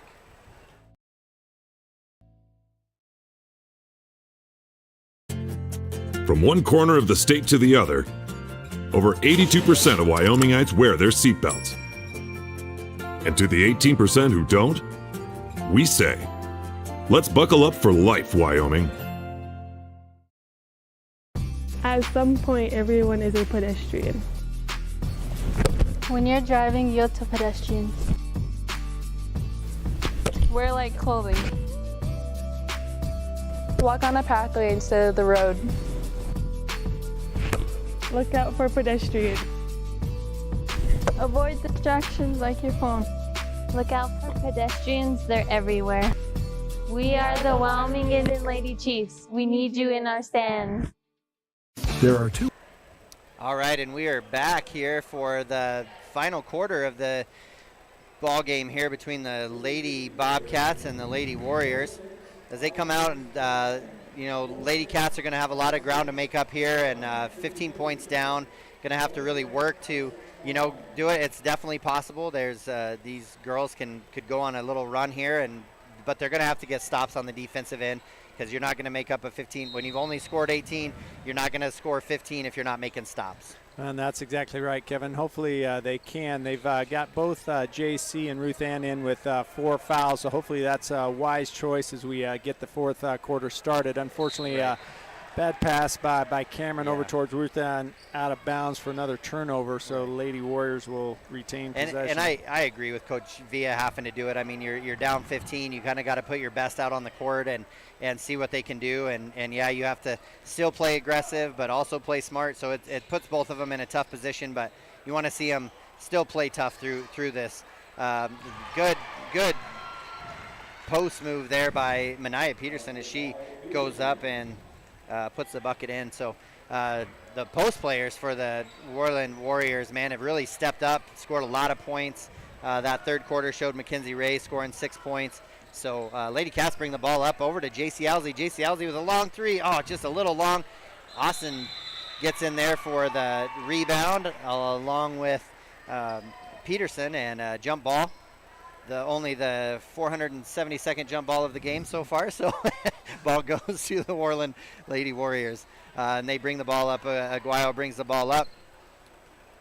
Walking it up. No reason for them to be in too big of a hurry. Passes it over to her sister. Looks like a good screen pass or screen there on the post. Passes out to Peterson. Aguayo to Aguayo again. She gets the ball. They're just having a good post-to-post screen happening right there at the block. Good give and go, golly. Yeah, Aguayo to Aguayo. I don't know. The Lady Warriors, they might watch this film, and Yahaira Aguayo might have some. Hey, you guys messed up about 10 of my assists here. She's had some great passes in, and just little missed shots. But they get the ball back as the ball kind of bounces around, goes out of bounds to the Lady Warriors. Passes it back into Aguayo. Ball off. Not sure what happened there. But well, she passed into her sister, kind of hit her on the forehead, bounced back, touched her hand, and so the Lady Cats will get possession of the ball. All right, so Cameron Farrell with the ball in. She's going to drive in, showing a little bit of her quickness. A great drive. Goes up with the left hand, gets through 3 Lady Warriors, but shot is up and is no good. A great hustle by Dazzlin Hunt. Those are the kinds of plays that are going to get you down. When you're down by 15, they're going to get you back into it. Dazzlin Hunt with a great pass. Over to Ina King. Ina to Cameron. Cameron with a long three, and it is good. Nothing but net. Cameron Farrell's 2 for 2 3-pointers. That is great to see. One of the things that they did that time, Kevin, is they really had good ball movement. They took it all the way to the corner, whipped it all the way back to the top of the key. She's wide open for that three. That's just good ball movement. And all starts out with a hustle play with Dazzlin Hunt coming up from behind and stealing the ball, seeing that, and brings it all the way up, makes a great pass over, and then I think all 5 girls touched the ball before it got into Cameron Farrell's hands. So Coach Villa calls a timeout, probably to just talk about, okay, we're down 14 now, 6:15 left. Lady Warriors 35, Lady Cats 21, and just like, hey, those are the kinds of plays that are going to get you back into it. Frustrations with the Lady Warriors missing a couple easy buckets, and man, that's the great part of basketball. It can turn that quick, and momentum shifts just as easily. So well, and I just haven't seen the Cats play with that much confidence as they played those last 2 times down the floor. Hopefully they can continue that. I'm always nervous when you're playing well when coach calls timeout. Is that going to stop our momentum or not? Right. So hopefully we'll see the long pass here as Bobcats try to put in a press. Dazzlin Hunt again comes from behind to try to steal it from Aguayo. Aguayo has a great full court pass. Ball goes in to Nayeli. Aguayo looks like she was not shooting the ball. I believe that foul was on Dazzlin Hunt. I don't see it up on the scoreboard there, but I believe that's her third foul. So Lady Warriors will take it out, pass it right into the middle of the key there to Simmons. Ball comes back into Aguayo's hand, and shot is up and good. That's a great out-of-bounds play. Yeah, it really is. Anytime you can get it back to who's taking the ball out, it seems like everybody forgets that they were standing out of bounds, and it's always good. Oh, nice pass. Cameron Farrell to J.C. Owsley. Fouled on the baseline, so she'll be shooting 2. Yeah, you can tell those two have played a game or two together there for sure. It was a great just give and go there, and that foul ends up being on number 10, Nayeli Aguayo. That'll be her second. Oh, it shows just her first. Free throw is up and no good. J.C. Owsley, as good a shooter as she is, doesn't have the best free throw percentage for the year. She's actually down, I think, 28% or so 32%. 32%. And second one is up and is good. So it'll go up a little bit maybe after this game. Yeah. 50% right now. But anyways, making it, it looks like the full court pressure. Ina just kind of got stuck next to Rollins as she's able to dribble it for about 3/4 of the court all the way down and in for an easy layup. Cats are doing a great job on the press break, moving the ball a lot better. Cameron Farrell has the ball at top of the key. She'll pull up and take a wide open 3. Bounces around, but off the back of the rim. Yeah, high off the heel of the rim, and thought it was going to get that second roll, but Cameron did a great job. Long pass coming up to Simmons, just kind of stands in her way, and when she turns and sees Cameron there, she travels. So a turnover by the Lady Warriors into Bobcats ball. Ruth Ann Johnson over in the corner. Good cut by Cameron. She's calling for the ball down low, working hard. Up to the top of J.C. Owsley. J.C. Owsley going to drive into a little bit of pressure. Pulls up at the 15-foot line. Great pass into Dazzlin Hunt. Dazzlin, just off the front of the rim. Again, I think just rushing that shot just a little bit. Expecting there to be more pressure right in her face, and didn't quite happen. But well, she's just so quick that I think she's getting wide open looks where I agree. As big as this team is, I think she's expecting a little bit more, but most of the shots she's taken have been wide open. Yeah, tonight. They really have. Simmons with a long 3, hard off the backboard, right into Dazzlin Hunt's hand. Passes up to Cameron. Cameron, great look, right idea. Saw J.C. Owsley cutting down the middle of the lane, just a little too much oomph, a little bit of excitement on that. So they're going to pick them up about 3/4 court here now. Looks like they're going to run a little press. Still kind of showed man-to-man and then wanted to kind of put pressure on, but Ruth Ann with the seal there. She's going to have a wide open layup. Take her time. Nice hustle play by Ruth Ann. I like to see that hustle all the way through the layup. Do it as you do in practice, because if you kind of let up, those are when those wide open layups become missed shots. So Aguayo kind of forces up a shot there of her own, but Simmons able to come over and get the rebound. Dazzlin putting a lot of pressure on her, passes over to Aguayo. Aguayo back down to Simmons. They kind of forgot about her, but misses the layup. Ball ends up in J.C. Owsley's hands. She's going to pass it over to Ruth Ann Johnson. We're going to have some numbers here now as Cameron Farrell passes it back out to Ruth Ann Johnson. Owsley open in the middle. Ruthie with a little bit of a runner. Oh, nice Nice touch. It's Yeah, that it really shooter's was. touch, hit the back of the rim, That's bounced right. there, and just dropped in because Yeah, of her it was great. So 4 rotation. quick points there for Ruthie Aguayo. She's ready to, she's put up a couple shots here right away. Gets her own rebound. Oh, a great pass over to Ray. And Ray with the easy bucket there. Great work on one end. You turn around and Oh yeah, and they did a great job. Forced a long shot, a quick shot for them, and then it missed. So 3.5 minutes left in the contest here. Lady Cats 26, Lady Warriors 41. We'll be right back after this. Gear, the expensive way and the smart way. The expensive way is when you buy a new truck or SUV and the dealer sells you the brush guard, the heavy-duty bumpers, the steps, lights, winch, you name it. He rolls it all in with your loan into your monthly payment. But here's the smart way. Shop at Wyoming 4x4, where you get expert advice from Dan, quality gear, professional installation, all for a whole lot less than you'd spend at a car dealer. Wyoming 4x4 on North Federal in Riverton. The smart way to roll. All right, and we are back here with a little bit of excitement going on. Unfortunately, we still have that 15-point gap. You know, we've picked it up and we've done some great things here. 3.5 minutes left in the contest. You know, it's good to see the kind of pushing the ball. This is the one when you go into the game or into the locker room at the end of the game and you're like, did you notice how we played the last 6 minutes of this game? That's how we want to see the whole game being played. And so it's good to see the Lady Cats having that in them. Great pass to Ruthie. JC gets the ball, or Ruthie to JC, I apologize. JC drives in, passes it back out to Ruthie. Ruthie to Cameron up at the top of the key. Cameron looking in, Ina King at the high post. Passes it to JC, a little handoff. JC Owsley all the way in. Nice. Up and good. Up and in by J.C. Owsley off the right side. There's a great drive there. Great handoff by Cameron. Oh, Lady Cats just kind of miscommunicating there. I don't know if some of them are in a zone and some are in man, but they sure are missing their assignments on who they're guarding. J.C. Bassey with a good drive in there and kind of forces a shot up and draws the foul. Finally gets the foul. She's taken, I think, 3 or 4 shots coming into the key and just met the Giants, but that time she was able to get the call by the refs. I do want to put a shout out to the refs. The refs have done actually a very good job tonight calling a good game. Yeah, agreed. They've done a good job kind of letting them play when necessary, but recognizing, you know, when the contact's there. So J.C. Bassey misses the first shot there. The foul did go on Madeline Glanz. It was just her first.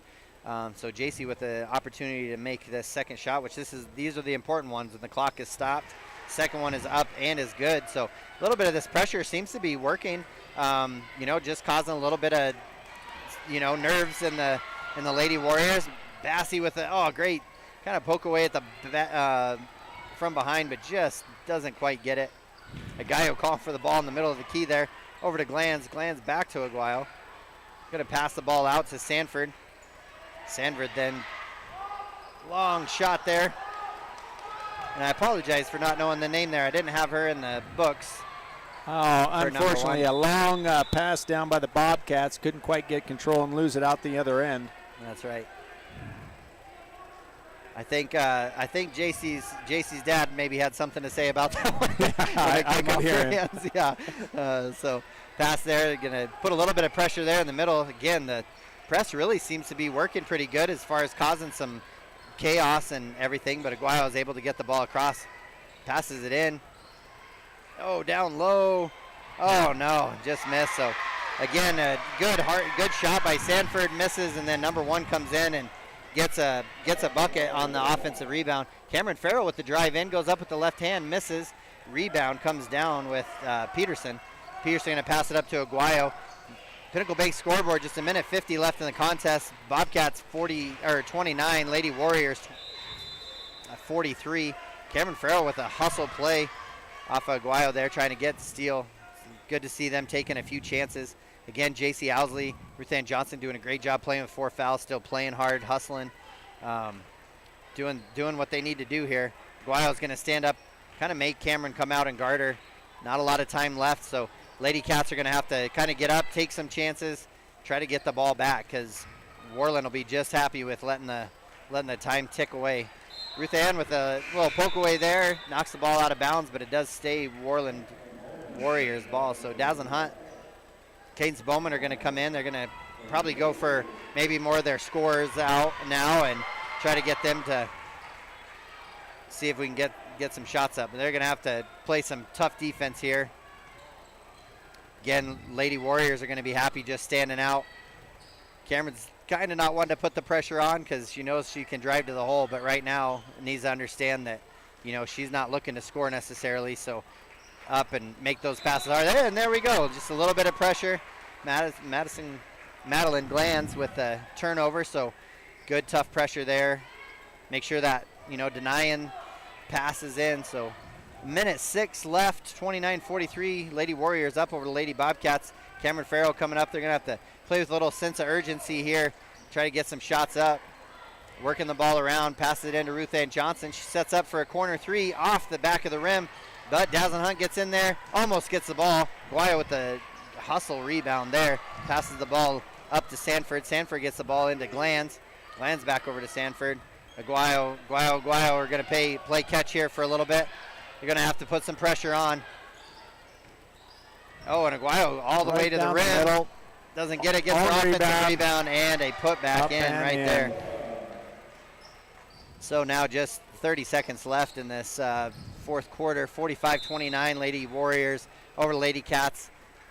Pass up the sideline. JC Owsley not able to save that. Tough pass for her to try to catch. So ball goes out of bounds. So 20 seconds left. Looks like we're going to have a quick timeout here by the Lady Warriors, and we will take one as well. For a place to relax, sip on your favorite specialty lattes or tea, and find the best gifts for any occasion, Storyteller is the place for you. Books brimming with compelling stories, gifts for the kids like Legos and coloring projects, and something for your family and friends like hats, jewelry, or a bag of award-winning Mountain Air roasted jackrabbit java. To learn more, visit StorytellerWyo.com or swing by at 524 Broadway in Thermopolis. All right, and welcome back to the last 20 seconds of the ball game here. Lady Warriors 45, Lady Cats 29. So again, we were just talking, you know, this fourth quarter shows the Lady Warriors scoring 12, Lady Cats scoring 11, and this is kind of the game we expected to see, kind of what we thought would happen with the game. And Travis just said, you know, starting out the game down 8-1, not getting a lot of scoring in that first quarter, really hurt them. Kind of letting Aguayo go, but she, you know, they're gonna run a play here, passes it down to Aguayo. She's gonna get across the half-court line, and I think they're probably gonna play catch. They might go up for a shot, it looks like. No, not yet. They're gonna pass it around. Looks like they're gonna, oh, Cameron Farrell stepping in. Good for her for not giving up on the ball. She's gonna go up, goes in with the left hand, and misses the shot, but Aguayo does pick up a foul. That'll be her third. So Cameron Farrell will go to the free throw line, the opportunity to score 2.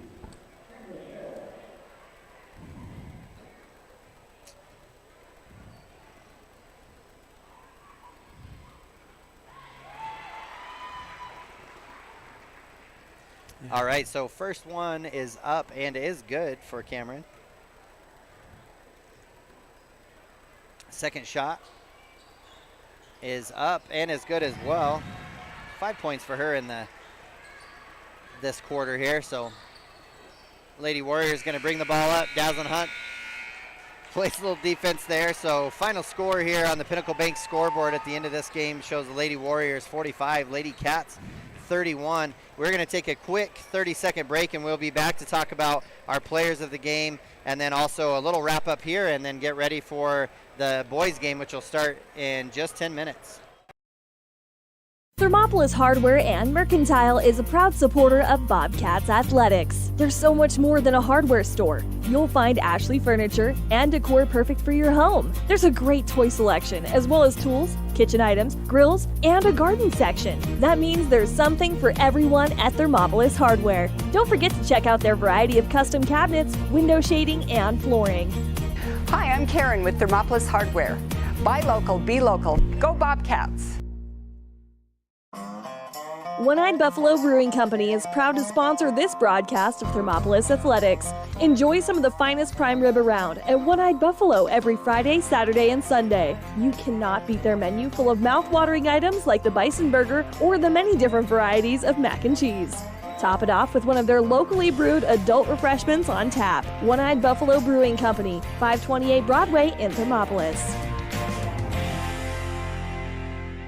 All right, and we're here to wrap up the last part of the girls game as we kind of have the post-game show here to wrap this up, presented by Click It or Ticket. And we'll kind of wrap up this game real quick and then get right into the boys game. But we want to talk about our Papa Murphy's and Gatorade player of the game. Our Papa Murphy's, really goes to that one that came out and really probably played the best out of the rest of the girls. And really tonight it was awesome to see. It maybe was something that the Coach Villa was going to try and have Ruth Ann come out in off the bench, and it really worked. She came in, and I wasn't able to keep track of rebounds, but man, she made a huge impact right away.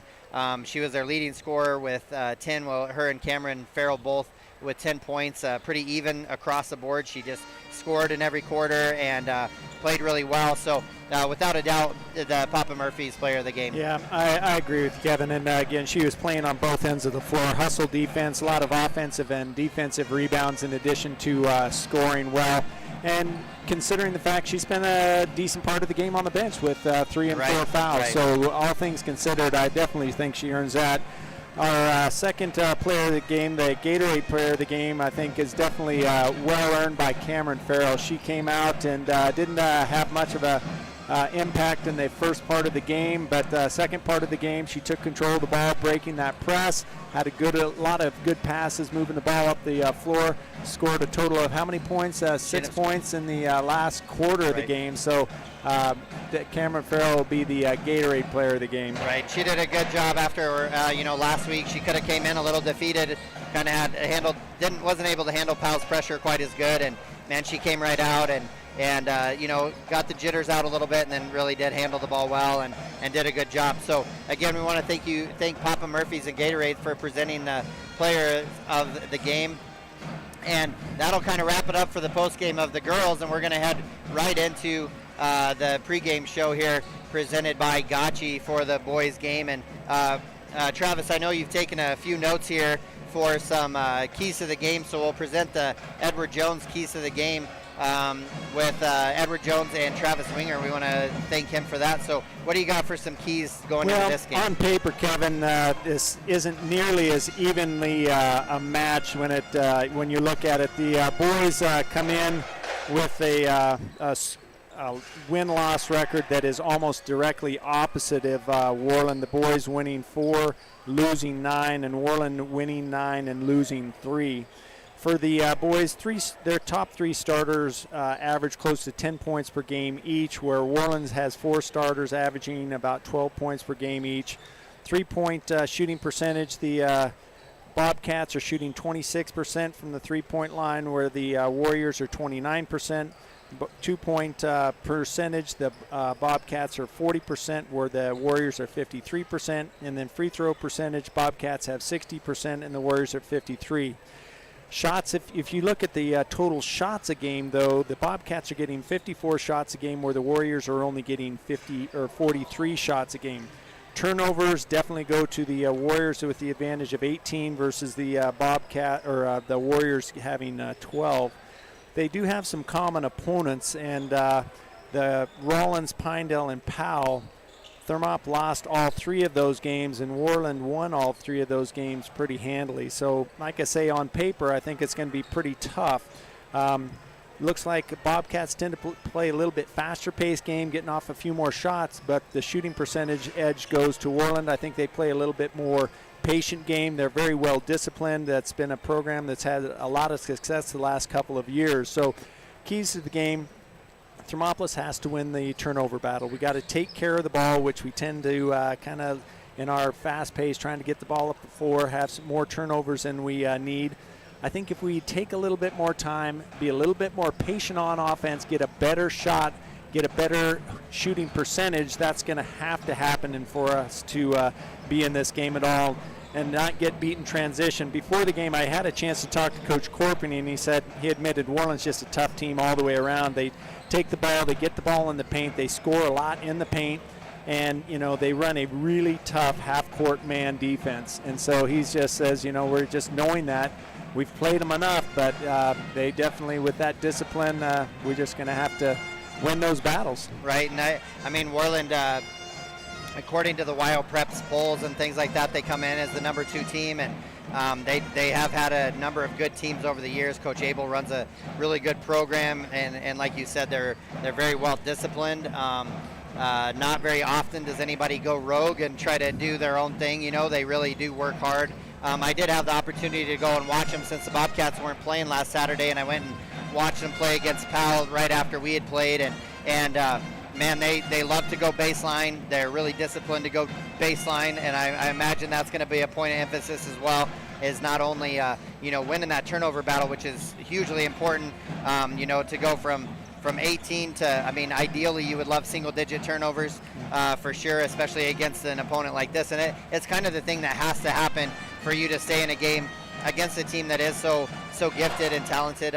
They didn't graduate a lot last year, so they're coming back with a tough team again this year. Last time these two teams played was at state. Kind of 2 different programs entering into state. Thermopolis excited about their first time over after a number of years. Worland kind of having a different expectation of what they were going to do while they were at state. So, Worland ended up beating Thermopolis, but it was a great battle.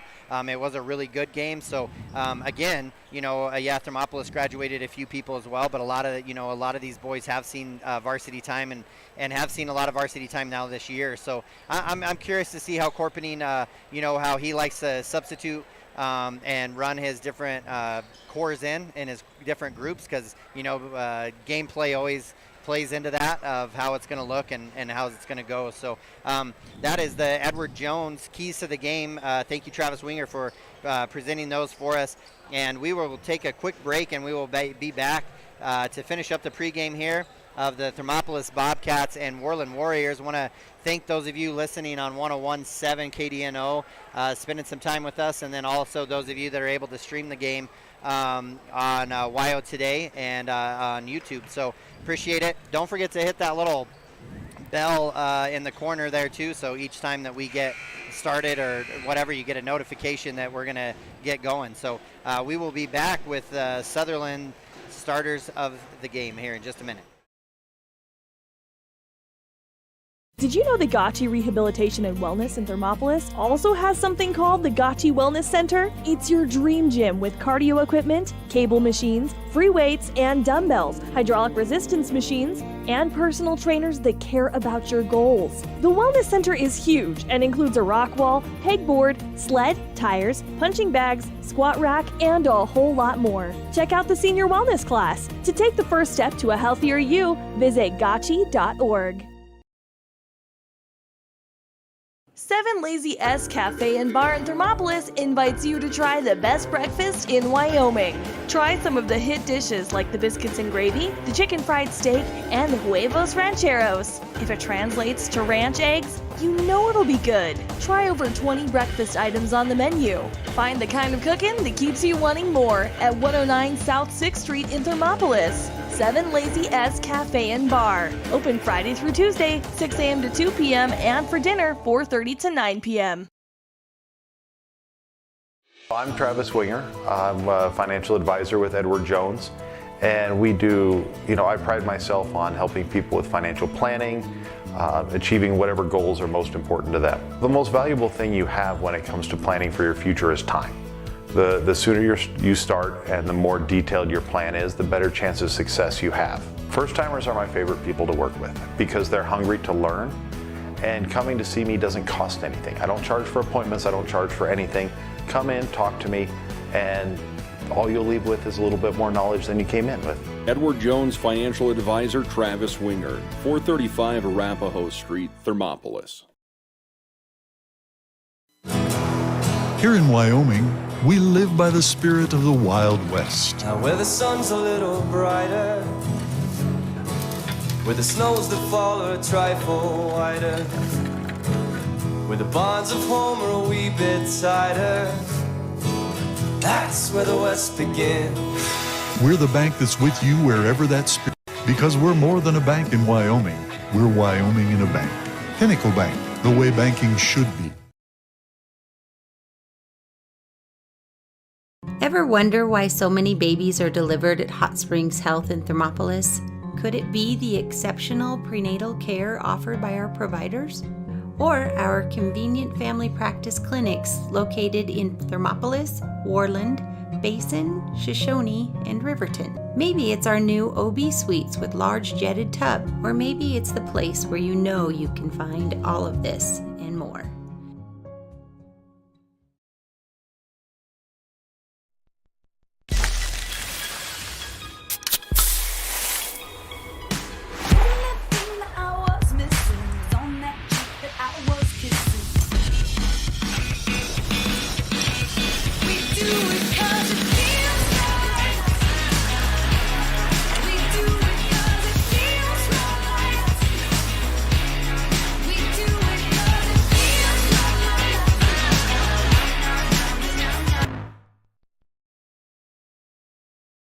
The choice is yours. Sutherland's Friends of the Family Plus Consumer Credit Card lets you choose from 5% off instantly at the register or special financing on qualifying purchases. That means no forms, no waiting, no rebates. You can choose 5% off instantly with your Sutherland's credit card. Got a big project? Choose special financing. The choice is yours with Sutherland's Friends of the Family Plus Consumer Credit Card. Subject to credit approval. Minimum monthly payment required. See store for details. Only at Sutherland's. All right, and welcome back here as we get ready to start off the game here between the Thermopolis Bobcats and the Worland Warriors. To start off, we want to thank Sutherland's for our starting lineup.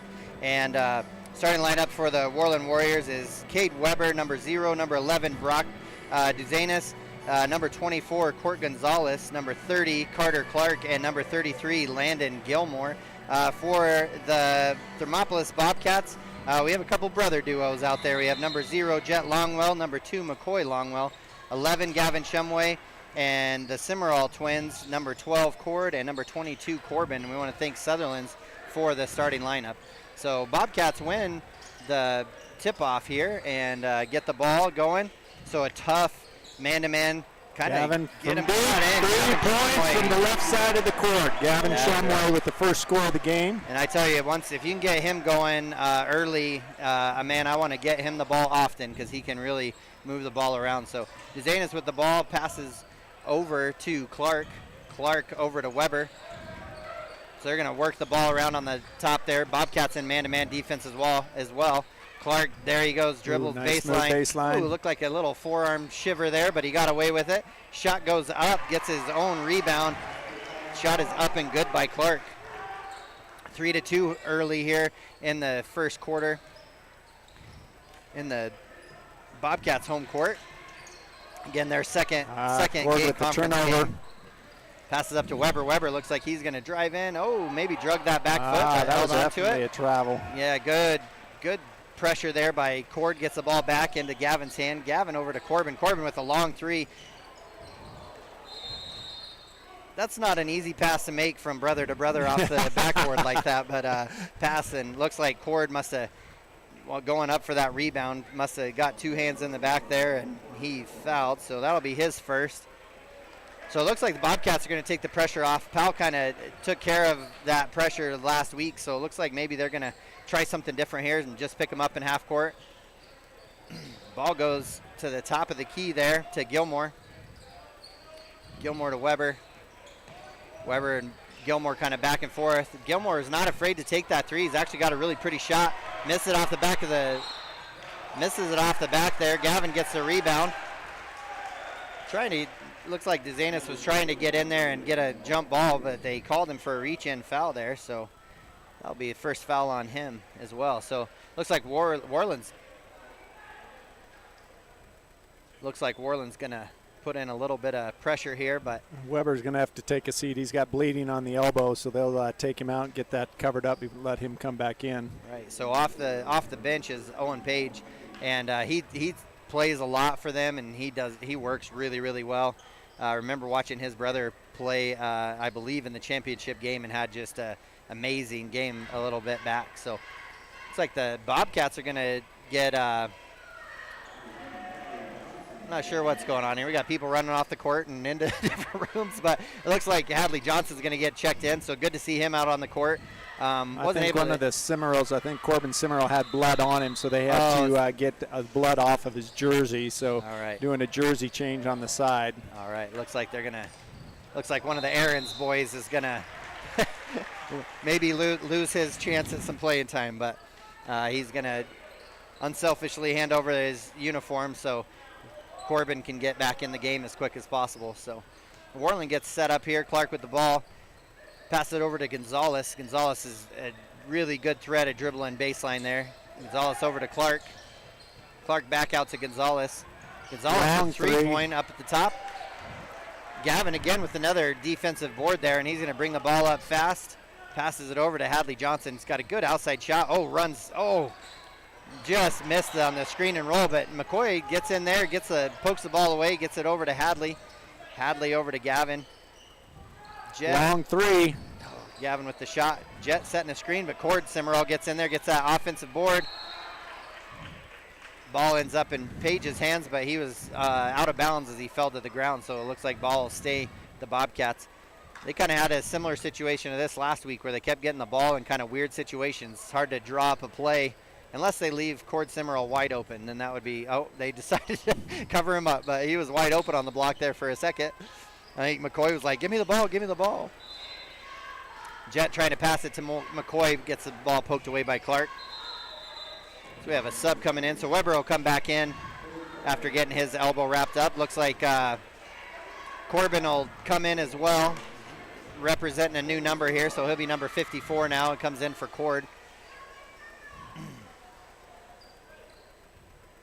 So we'll be looking for, I finally got him down to what numbers they were, and now he goes and changes on me. Yeah, I have to go by the hair length. Yeah, there you go. Bad pass there, goes into Worland's hand. Worland's down into Page.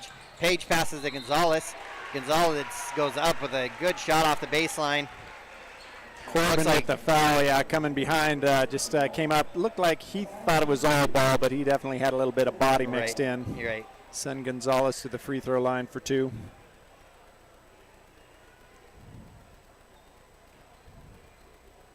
Had an opportunity to watch Gonzalez here play for a number of years, and he is a great defender week in and week out. He is given the task of guarding the best offensive player, and he owns up to it. He does it really well. He's a great kid to watch play basketball. I like watching his energy and effort. Always is positive out there. Second shot is up and is no good, so he misses both there. So the score has stayed the same here for the last couple minutes. 5 minutes left in the first quarter. 3-2, Bobcats are up. McCoy kind of gave himself up that one. I think if he would have just kind of kept going like he meant to do it, he might have got away with it, but double dribble turnover there. So Clark's going to bring the ball back up. Looks like they're going to get a set play here.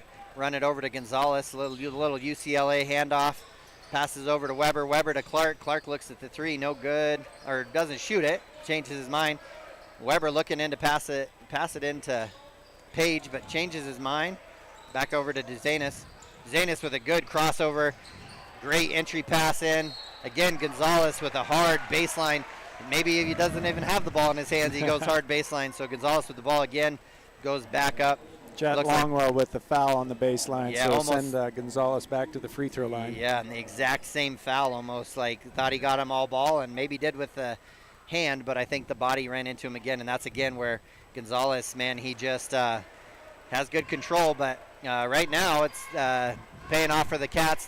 Say free throw line is not being nice for him tonight. He's 0-3 right now, that's and right. Fourth one's up and good. And he makes that one. So game now is tied at 3 with 4.5 minutes left in this first quarter. Coy Longwell going to try to drive baseline. Looks like he tweaked his ankle a little bit, but looks like he'll probably try to walk it off. Foul on Page, I believe. Yep. That'll be his first. McCoy will pass it in to Cord up the sideline. Cord back to McCoy. McCoy fakes a baseball pass, gets it back over to Cord. Cord, good ball fake. I love seeing that against a press like this because it gets everybody moving. McCoy, nice pass. Brother to brother, Jet Longwell up and in from the left side with the left-handed layup. That's right. Holly and Josh will be happy to know the get-along shirt they put them in earlier this week paid off, and they made a bucket. So good to see that. Corbin playing great defense there on DeZanis.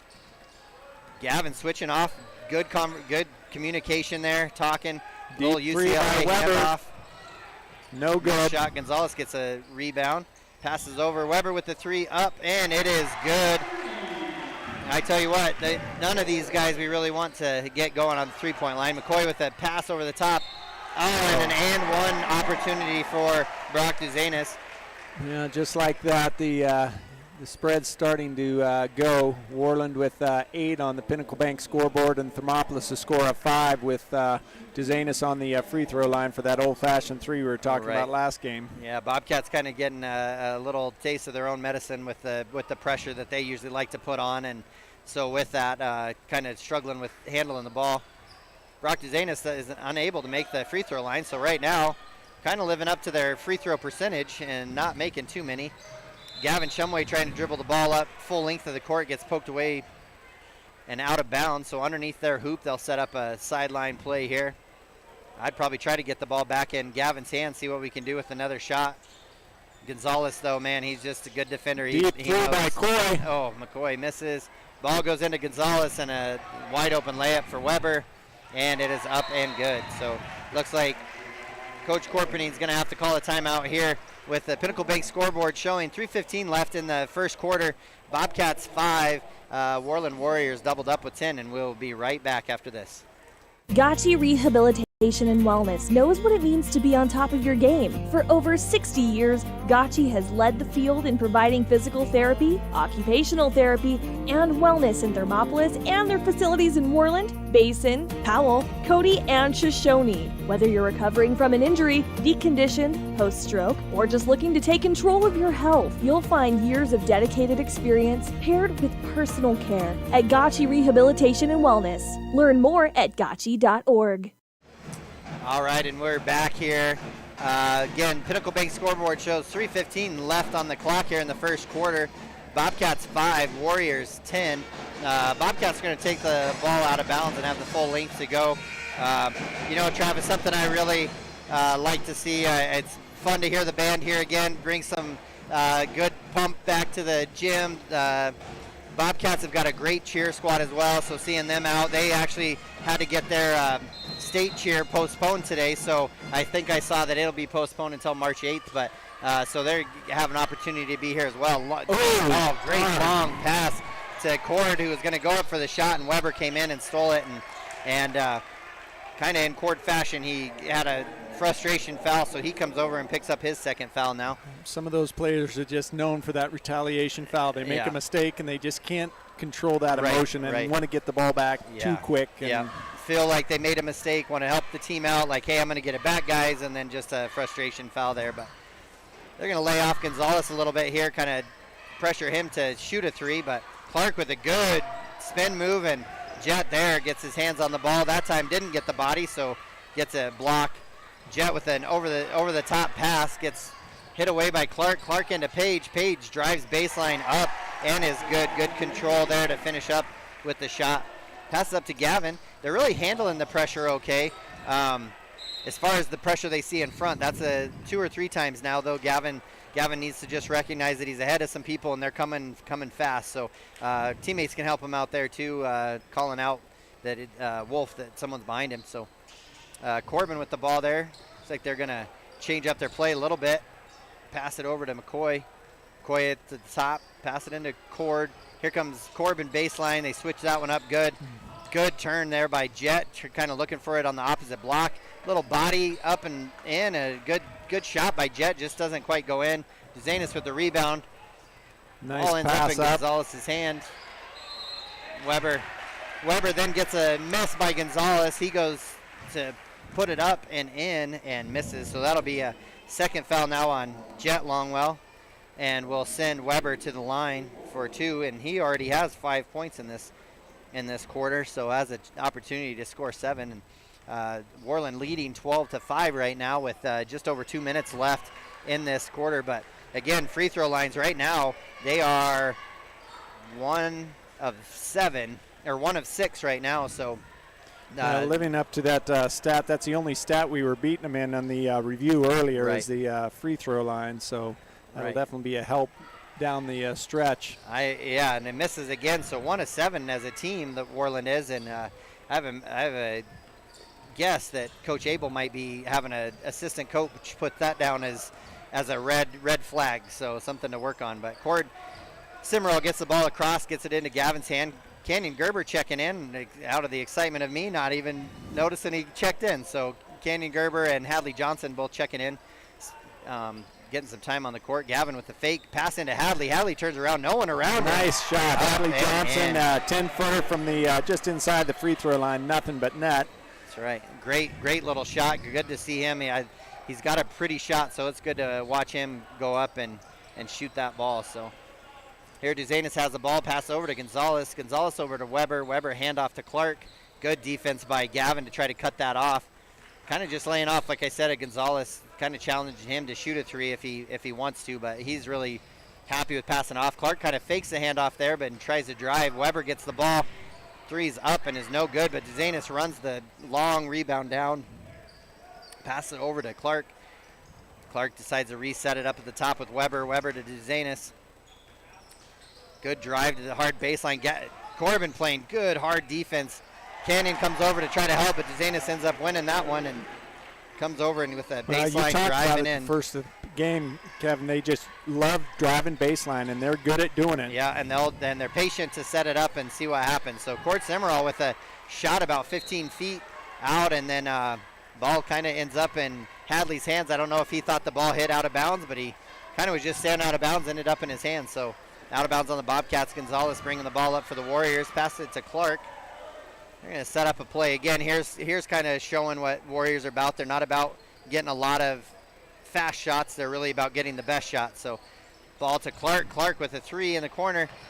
Cord missing the box out there. Gonzalez gets the ball, drives baseline. Shot is up and is good for Gonzalez. So handling the pressure good. Good hard pass from Corbin to Cord. Cord catches it, gets it into Gavin's hand. Gavin goes up and no good on the buzzer. So the end of the first quarter, Bobcats 7, Warriors 16, and we will be right back for the start of the second quarter. A proud sponsor of this broadcast is Bailey Enterprises. For over 50 years, Bailey has become the name you can trust. With Pit Stop Travel Centers, you can fuel up and stock up on trip snacks at locations all over Fremont County. You can also put your trust in Bailey Tire and Auto for service to keep handy for those times when your luck runs out on the road. Refresh at the Speedway Cafe with a dine-in meal or a round of carry-out with a variety of specials to keep you going. Go with Bailey.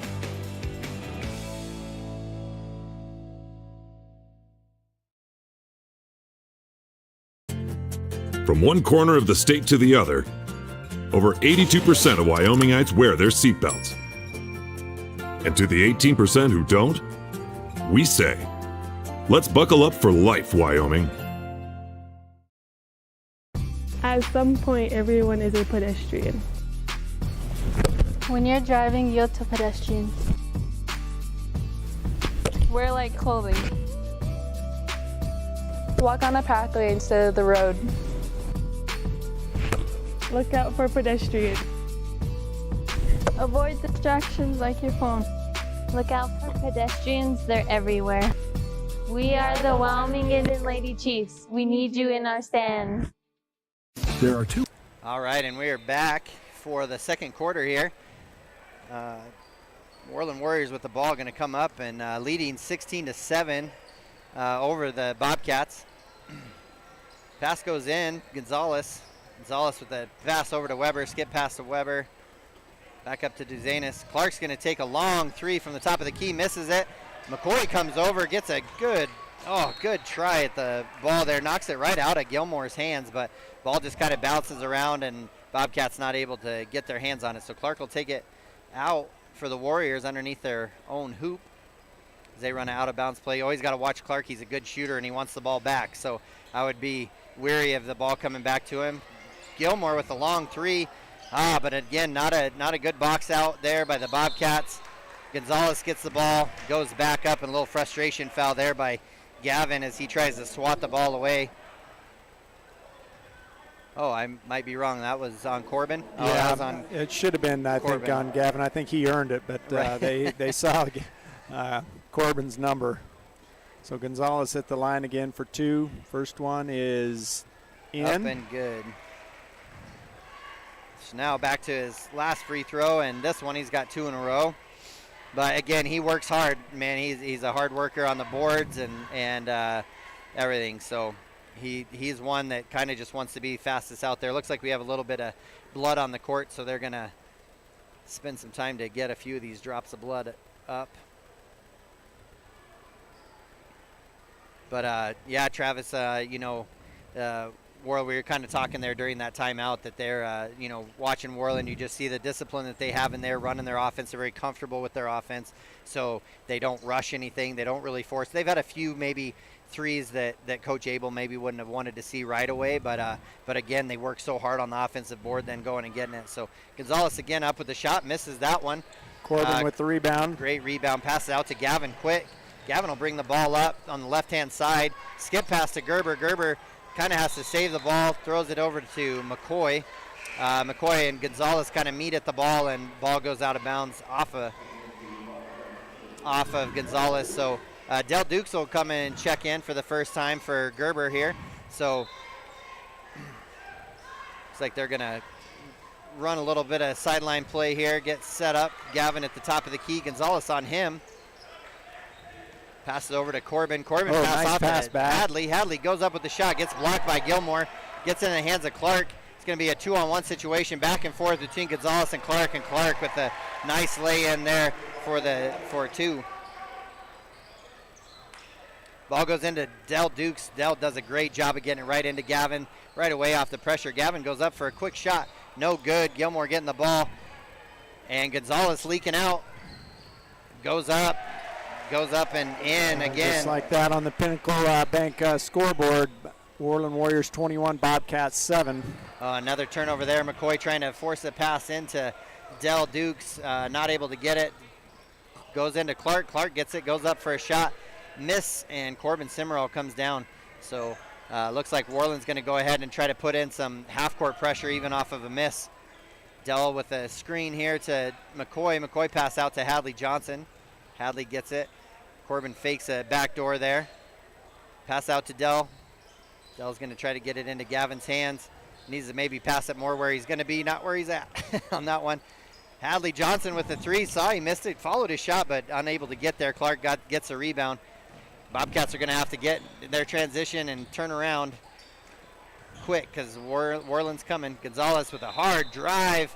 Looks like going to get a blocking foul on either Del or Hadley here. Del Dukes gets that one. Well, Worland again, they're just so disciplined in what they do, both defensively and offensively. They run their offensive sets. They do what they're supposed to do. Defensively, they block out their hands in the face. Yeah, it's just a hard mix. So. Right. Yeah, and Gonzalez here. He's kind of, I don't know if he's smelling a little blood in the water but he's really driving hard to the hole and had 2 shots here. As that's Bobcats have got him into the bonus now. 8 fouls for the Bobcats, 2 for Worland. First one is up and is good. Second one shoots and it is good. So in this second quarter, he is 3 of 4 from the free throw line after going 1 of 4 in the first. So 50% on his free throws. Back and forth, the Bobcats go. Long pass to Cord Simmerall. Has Gilmore on him. Hadley Johnson cutting through the middle of the lane, just missing him. Cord having some pressure. Step through, good. Canyon Gerber with a long 3. Oh, no good. Hadley Johnson with a good rebound and gets a head fake. Gilmore gets in the air and a foul there by. Ideally, if Hadley would have just got that rebound and gone up quickly, because right. the Moose was coming. Gilmore was coming no matter what, so almost a free shot in that situation. Yeah. You like to at least throw it up just to try. Yeah, get him in the air and then jump, and you never know what you might throw up and go in. Or at least get to the free throw line. That's right. Corbin with a pass in there to Cord, and Cord goes in hard on the block there and goes up with the shot, and no good, but he is fouled by Carter Clark. That's his first foul. So Cord will go up for 2 shots here. Be nice to see we haven't got off on the board yet this second quarter. It's hard off the back of the rim. Outscored here 7-0 in the second quarter. Pinnacle Bank scoreboard with just under 5.5 minutes in the first half. Bobcats 7, Worland Warriors 23. I apologize if maybe I'm talking a little too excited through this game, so if it's a little scratchy there, I'll try to make it a little bit better here. Both free throws missed, so not on the board yet, still for the Bobcats. And then Gavin trying to force them, not allowing them to come back around, trying to keep it all on that left-hand side, but he's done a good job of forcing that, but this one he just got a little over anxious and jumped into him. Yeah. So with that, that'll be Gavin's first foul, but now they're going to be a lot of free throws here maybe this second quarter.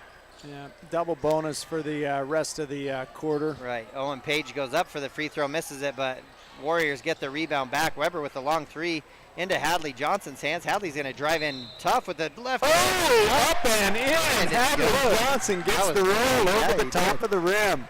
Yeah, and Weber, man, he had a hold of his hand there, and I didn't know if he was going to be able to get that shot up, but yeah, that time I don't know about getting the shot up. Last time he should have, so great. Yeah, that was a great shot. Hadley took the ball coast to coast, going for the old-fashioned three. Yeah, getting the Bobcats on the board here too. So Cody Bomagen now checking in for the first time in this game for Cord Simmer also. Hadley again having a good game, a couple buckets here. Free throws up and is no good, so both teams struggling from the free throw line. Weber with the rebound. He'll pass it over to Clark. Clark pull up three. He is not afraid to shoot the ball. Nice. And it is up and is Nothing good. but net from Clark. Bobcats quick to get the ball, moving down, breaking the press quickly. Del Dukes trying to get the ball to Bomagen, grabs it from the corner out to Hadley. Good rotation is good. Gavin Shumway from the top misses a three. Oh, great to see Cody Dell and get in there to try to get the rebound along with Page, and ends up being a jump ball, so it'll stay with the Bobcats. Duzanis will come and check in for Clark. Clark getting quite a few shots off there in this in the first part of this game. He's got 7 points, so he'll go take a break. Hadley Johnson with the ball up the top of the key, passes it over. Steal for Duzanis. Corbin going to chase down. Looked like he hit his arm, but no call there, but bucket is up and is good. So ball back to Corbin. Corbin will bring the ball up, no pressure on him. Duzanis, though, reaches right in and is able to steal the ball right away from him. Gonzalez goes up, good head fake, up and is good for Gonzalez. Timeout Bobcats. Corpany's had enough, needs to try to change the momentum as the Pinnacle Bank scoreboard shows the Worland Warriors 30 and Bobcats 9. We'll be back right after this. Gear, the expensive way and the smart way. The expensive way is when you buy a new truck or SUV and the dealer sells you the brush guard, the heavy-duty bumpers, the steps, lights, winch, you name it. He rolls it all in with your loan into your monthly payment. But here's the smart way. Shop at Wyoming 4x4, where you get expert advice from Dan, quality gear, professional installation, all for a whole lot less than you'd spend at a car dealer. Wyoming 4x4 on North Federal in Riverton. The smart way to roll. For a place to relax, sip on your favorite specialty lattes or tea, and find the best gifts for any occasion, Storyteller is the place for you. Books brimming with compelling stories, gifts for the kids like Legos and coloring projects, and something for your family and friends like hats, jewelry, or a bag of award-winning Mountain Air roasted jackrabbit java. To learn more, visit StorytellerWyo.com or swing by at 524 Broadway in Thermopolis. All right, and we're back. Plays underway here. Bobcats with the ball. Gavin almost turned the ball over into Page's hands, but they just miss it. Gavin with the screen coming from Del Dukes. He's going to pass on the screen, drive baseline, but Page is right there to stop that. Corbin with the ball, dribbling up to the top of the key, passes it to Dell. Dell to Hadley. Hadley pass up to Cody Bomagen up at the top of the key. Cody will pass it over, try to set a screen for Gavin. Gavin with the ball, passing over to Hadley. So just trying to get a good screen and roll here, looking for just that little bit of weakness in there. Hadley with a great pass to Del Dukes underneath, and he tried to go up with his left hand and just went up a little strong with it. Looks like that'll be a foul on the Bobcats.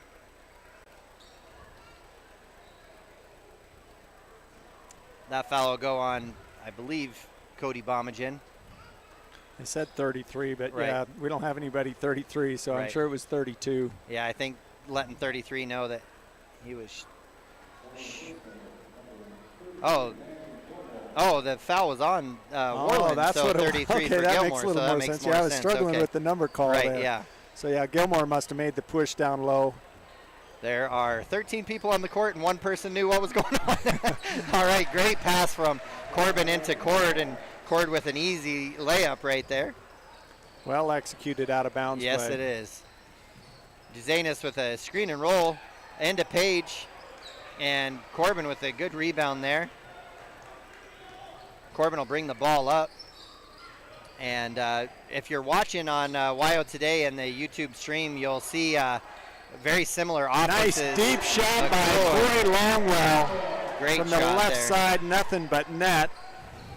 Right, and you're going to see a little bit of the same offenses here where they pass to the corner, try to set a screen and roll. Just a little bit different, maybe what they're doing with it, and more of a handoff for Warriors where the Bobcats are passing it. But, it really comes down to, trying to find a weakness in the defense. And right there, Page drives baseline, kind of forces up a shot, but with the way the Bobcats have been fouling, it was kind of a why not chance, and drove in. And so Owen Page will have an opportunity at 2 free throws.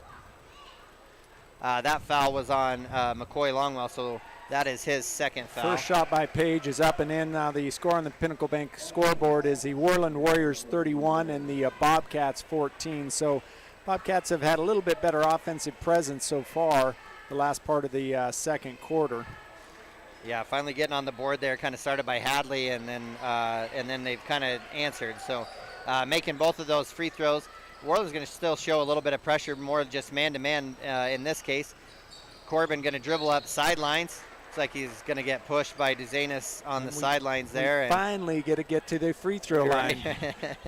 They've been in double bonus for 3 minutes, and we're finally hitting 1-and-1 bonus. Right. So Corbin will go for 1-and-1. Right. And it's good to see Corbin kind of push the ball up. You'd like to see him get it to the middle of the court, but again, Duzanis kind of pushed him that way, and so he, dribbled up the sideline, kept going, just got a little bump there. So first front end of the one-on-one is up and is no good, but Cody Bomagen up with a great rebound, passes it out to McCoy, tries to pass it in. It looks like it was off of Gilmore. Gilmore, yeah, kick. So Bobcats will have the ball on the sideline there, pass it into, McCoy with a great pass into Bomagen. Bomagen gets the ball, throws it up, no good, but Jet Longwell gets it. Pass it over to Cord. Cord with that 10-foot jumper. No good. He's got it. That's kind of his shot too. It is. Page pass it up to Gonzalez. Gonzalez again up fast. Nice shot. Goes in, but Cord Cimarol will draw the offensive foul. So Gonzalez will have the offensive foul. That'll be his first. Coach Abel doesn't seem very happy about it, but proud of Gonzalez for running, it looks like. Is he ever if there's a foul called on his player? Right. McCoy pass over to Corbin. Corbin gets a good drive in. Looks like ball goes off at his knee, out of bounds. I think somebody tipped the ball as he was dribbling in, and it just forced the ball go off his knee and definitely out of bounds on him. Yeah. So Gavin Shumway will check in for McCoy Longwell. So have Jet Longwell, Gavin Shumway, Corbin Cimarol, and Cody Bomagen in the middle. So good job on Corbin. Corbin's working hard on defense right now, and just kind of fronting Duzanis. Clark with another deep three, and it is up and is good. That's second miss. Corbin's down on the ground grabbing his knee. Yeah, that's not good. I didn't see what happened there, if he went in for the rebound or what. So Pinnacle Bank scoreboard shows just 1 minute 26 left with the score of the Bobcats 14 and the visiting Worland Warriors 35. So we'll take a break, Kevin. Yeah, we'll take a break and then see what happens. Out. Yep, and we'll come right back when we can. Thermopolis Hardware and Mercantile is a proud supporter of Bobcats Athletics. There's so much more than a hardware store. You'll find Ashley furniture and decor perfect for your home. There's a great toy selection, as well as tools, kitchen items, grills, and a garden section. That means there's something for everyone at Thermopolis Hardware. Don't forget to check out their variety of custom cabinets, window shading, and flooring. Hi, I'm Karen with Thermopolis Hardware. Buy local, be local. Go Bobcats! One-Eyed Buffalo Brewing Company is proud to sponsor this broadcast of Thermopolis Athletics. Enjoy some of the finest prime rib around at One-Eyed Buffalo every Friday, Saturday, and Sunday. You cannot beat their menu full of mouth-watering items like the bison burger or the many different varieties of mac and cheese. Top it off with one of their locally brewed adult refreshments on tap. One-Eyed Buffalo Brewing Company, 528 Broadway in Thermopolis. All right, and we're back after the injury timeout to Corbin Simmerall. Looks like he maybe hurt his knee, but we're not going to speculate on that. But Travis wears many hats, one of which being the team doctor, so he's going to take a minute here and go help out and make sure that Corbin's all right. So bear with me as we go forward. So Gavin Shumway bringing the ball up. And Gavin passes the ball over to Cody Bomagen. Cody into Hadley. Hadley at the top of the key, pass it back over to Gavin. Jet kind of coming up, setting a screen. Pass over to Cord Simmerall. Cord asking for the screen and then taken away. Goes up for the shot, blocked there by Duzanis, and then the ball kind of goes. Page tried to save it and throw it off somebody, but it went out of bounds, or he's standing out of bounds, so Hadley Johnson will take the ball. Coy Longwell checks back in. Good out-of-bounds play again there. Just happened to miss him. Cord wide open on the side. He takes three from the corner. Up and is no good. Rebound there by Gilmore.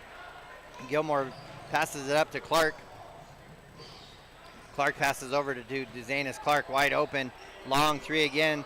Up and short. Gilmore gets up, almost gets a rebound. Cord gets him blocked out. So board there by the Bobcats. Get it into Shumway. Shumway over to great screen and roll there by Shumway and Simmerall, but shot goes up and is no good, so Warriors are on the run again. Pass over to Gonzalez. Gonzalez goes up hard and strong there, so good shot by Gonzalez. Again, he's really scoring. He's got 8 points in the quarter here. Ball goes to McCoy. McCoy over to Cord. Cord going to shoot a long three. Time is at the end of the first half. So with that, the Pinnacle Bank scoreboard shows zeros on the clock for the first half. Thermopolis Bobcats 14, the visiting Worland Warriors 37. And we will be back for our Hot Springs Health halftime show and our stats of the half by One-Eye Buffalo. And we'll be right back after this. Did you know the Gotchi Rehabilitation and Wellness in Thermopolis also has something called the Gotchi Wellness Center? It's your dream gym with cardio equipment, cable machines, free weights and dumbbells, hydraulic resistance machines, and personal trainers that care about your goals. The Wellness Center is huge and includes a rock wall, pegboard, sled, tires, punching bags, squat rack, and a whole lot more. Check out the Senior Wellness class. To take the first step to a healthier you, visit gotchi.org. 7 Lazy S Cafe and Bar in Thermopolis invites you to try the best breakfast in Wyoming. Try some of the hit dishes like the biscuits and gravy, the chicken fried steak, and the huevos rancheros. If it translates to ranch eggs, you know it'll be good. Try over 20 breakfast items on the menu. Find the kind of cooking that keeps you wanting more at 109 South 6th Street in Thermopolis. 7 Lazy S Cafe and Bar. Open Friday through Tuesday, 6 a.m. to 2 p.m. and for dinner, 4:30 to 9 p.m. I'm Travis Winger. I'm a financial advisor with Edward Jones. And we do, I pride myself on helping people with financial planning, achieving whatever goals are most important to them. The most valuable thing you have when it comes to planning for your future is time. The sooner you start and the more detailed your plan is, the better chance of success you have. First timers are my favorite people to work with because they're hungry to learn And coming to see me doesn't cost anything. I don't charge for appointments, I don't charge for anything. Come in, talk to me, and all you'll leave with is a little bit more knowledge than you came in with. Edward Jones Financial Advisor Travis Wingard, 435 Arapahoe Street, Thermopolis. Here in Wyoming, we live by the spirit of the Wild West. Now where the sun's a little brighter, where the snows that fall are a trifle whiter, where the bonds of home are a wee bit tighter, that's where the West begins. We're the bank that's with you wherever that spirit, because we're more than a bank in Wyoming. We're Wyoming in a bank. Pinnacle Bank, the way banking should be. Ever wonder why so many babies are delivered at Hot Springs Health in Thermopolis? Could it be the exceptional prenatal care offered by our providers? Or our convenient family practice clinics located in Thermopolis, Worland, Basin, Shoshone, and Riverton? Maybe it's our new OB suites with large jetted tub, or maybe it's the place where you know you can find all of this and more. All right, and welcome back to the Hot Springs Health halftime show. I just want to thank Dr. Bomagen for spending some time taken out of his busy life as it is to be the team's doctor, and so he's down right now with Corbin, just checking him out, making sure he's okay and getting the care that he needs. And so with that, Kevin Simpson came up for the halftime just to help out a little bit and fill in for a few moments while we're here at halftime. So the Pinnacle Bank scoreboard shows 14-37, Kevin, with Worland up 23 here, and it's tough sledding for the Cats right now. And with what you were watching, what was it that you saw some points to take away?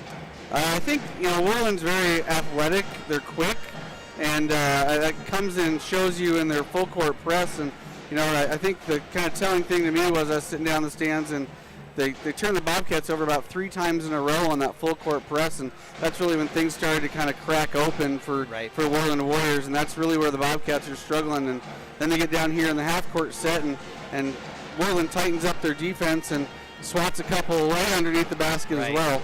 Yeah, and that, I mean, really, that's kind of what we talked about at the beginning was, the turnover margin and things like that. And so that was a big thing. I don't know what the turnovers are back and forth, but I'm sure, the turnovers definitely are more in the Worland's favor as far as not having as many. So, talking about that with the Hot Springs Health halftime show, we do want to talk about the stats that we have here moving forward, and really the Bobcats scoring 7 points in each of the quarters right now. Jet Longwell with 2, his brother McCoy Longwell with 3, Hadley Johnson leading the Bobcats in scoring with 4, and Cord Simmerall with 2. So not a lot of scoring going on, 14 points. They're definitely going to have to come out and work through their offense. I felt like we rushed a lot of shots. We kind of were taking one pass and we were shooting, or we were driving up and just pulling up, and really it's going to take time, and they're going to just have to chip away at this. Hopefully come out, not try to get all of it back in the third quarter, but try to chip away. I always, like when I coached, I always would try to say, let's try to get half of it back, and then go into the fourth quarter, win the third quarter, and then come out. So their defense is going to have to really step up and do those things. Worland, they come out, they have several that have scored for them. All of their starters except for Gilmore has scored, and then Page has come off the bench and he has scored. So Weber has 5, Duzanis has 6, Page has 4, and then Gonzalez and Clark both leading scorers here. Gonzalez with 12 and Clark with 10. So really working hard. Gonzalez doing it more inside and driving baseline and working really hard and trying to get some buckets from the free throw line. And then Clark really doing his damage more from the outside, Kev. Yeah, and one thing I saw, you mentioned the Bobcats half-court offense, was I thought Hadley did a really good job of kind of running that high-post triangle up here, and they had some success where he got the ball kind of right there at the free throw line, and you can kind of turn either. If no one's going to guard you, you got a free throw right there. Yep. If not, you can distribute either left or right side. And so I thought they did a really good job in the half-court set if they could find Hadley there, so maybe they'll kind of work through that a little bit more. Right, and it'll be interesting to see what Worland comes out and decides to do defensively, because I think that was against their zone when they were able to get that, and then they were coming out man-to-man as well. We've said it a number of times that they're disciplined, and so they're able to change defenses on the fly and give Thermop a lot of different looks. So, I'm excited to see Thermop come out and answer the call. They're going to have to come out and really work and understand that there's not a 23-point shot out there, no matter how deep you are, and they're just going to have to kind of chip away. So like I said, you want to try to win this third quarter and then go ahead and try to get it there. So again, want to thank Hot Springs Health for our halftime show, and one at Buffalo for our stats as well. And we will be right back with the second half of this game right after this.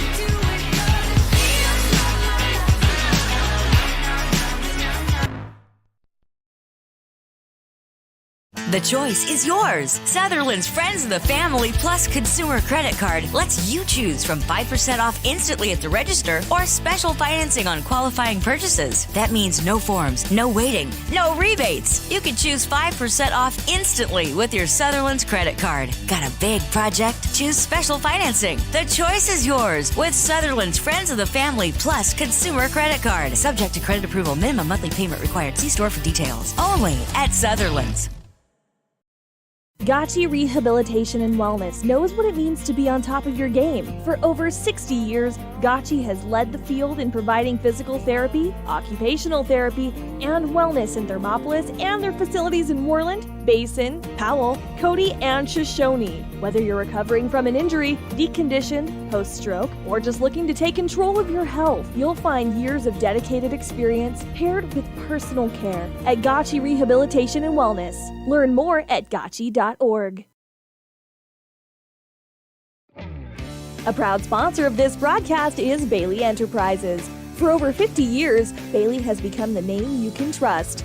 With Pit Stop Travel Centers, you can fuel up and stock up on trip snacks at locations all over Fremont County. You can also put your trust in Bailey Tire and Auto for service to keep handy for those times when your luck runs out on the road. Refresh at the Speedway Cafe with a dine-in meal or a round of carry-out with a variety of specials to keep you going. Go with Bailey.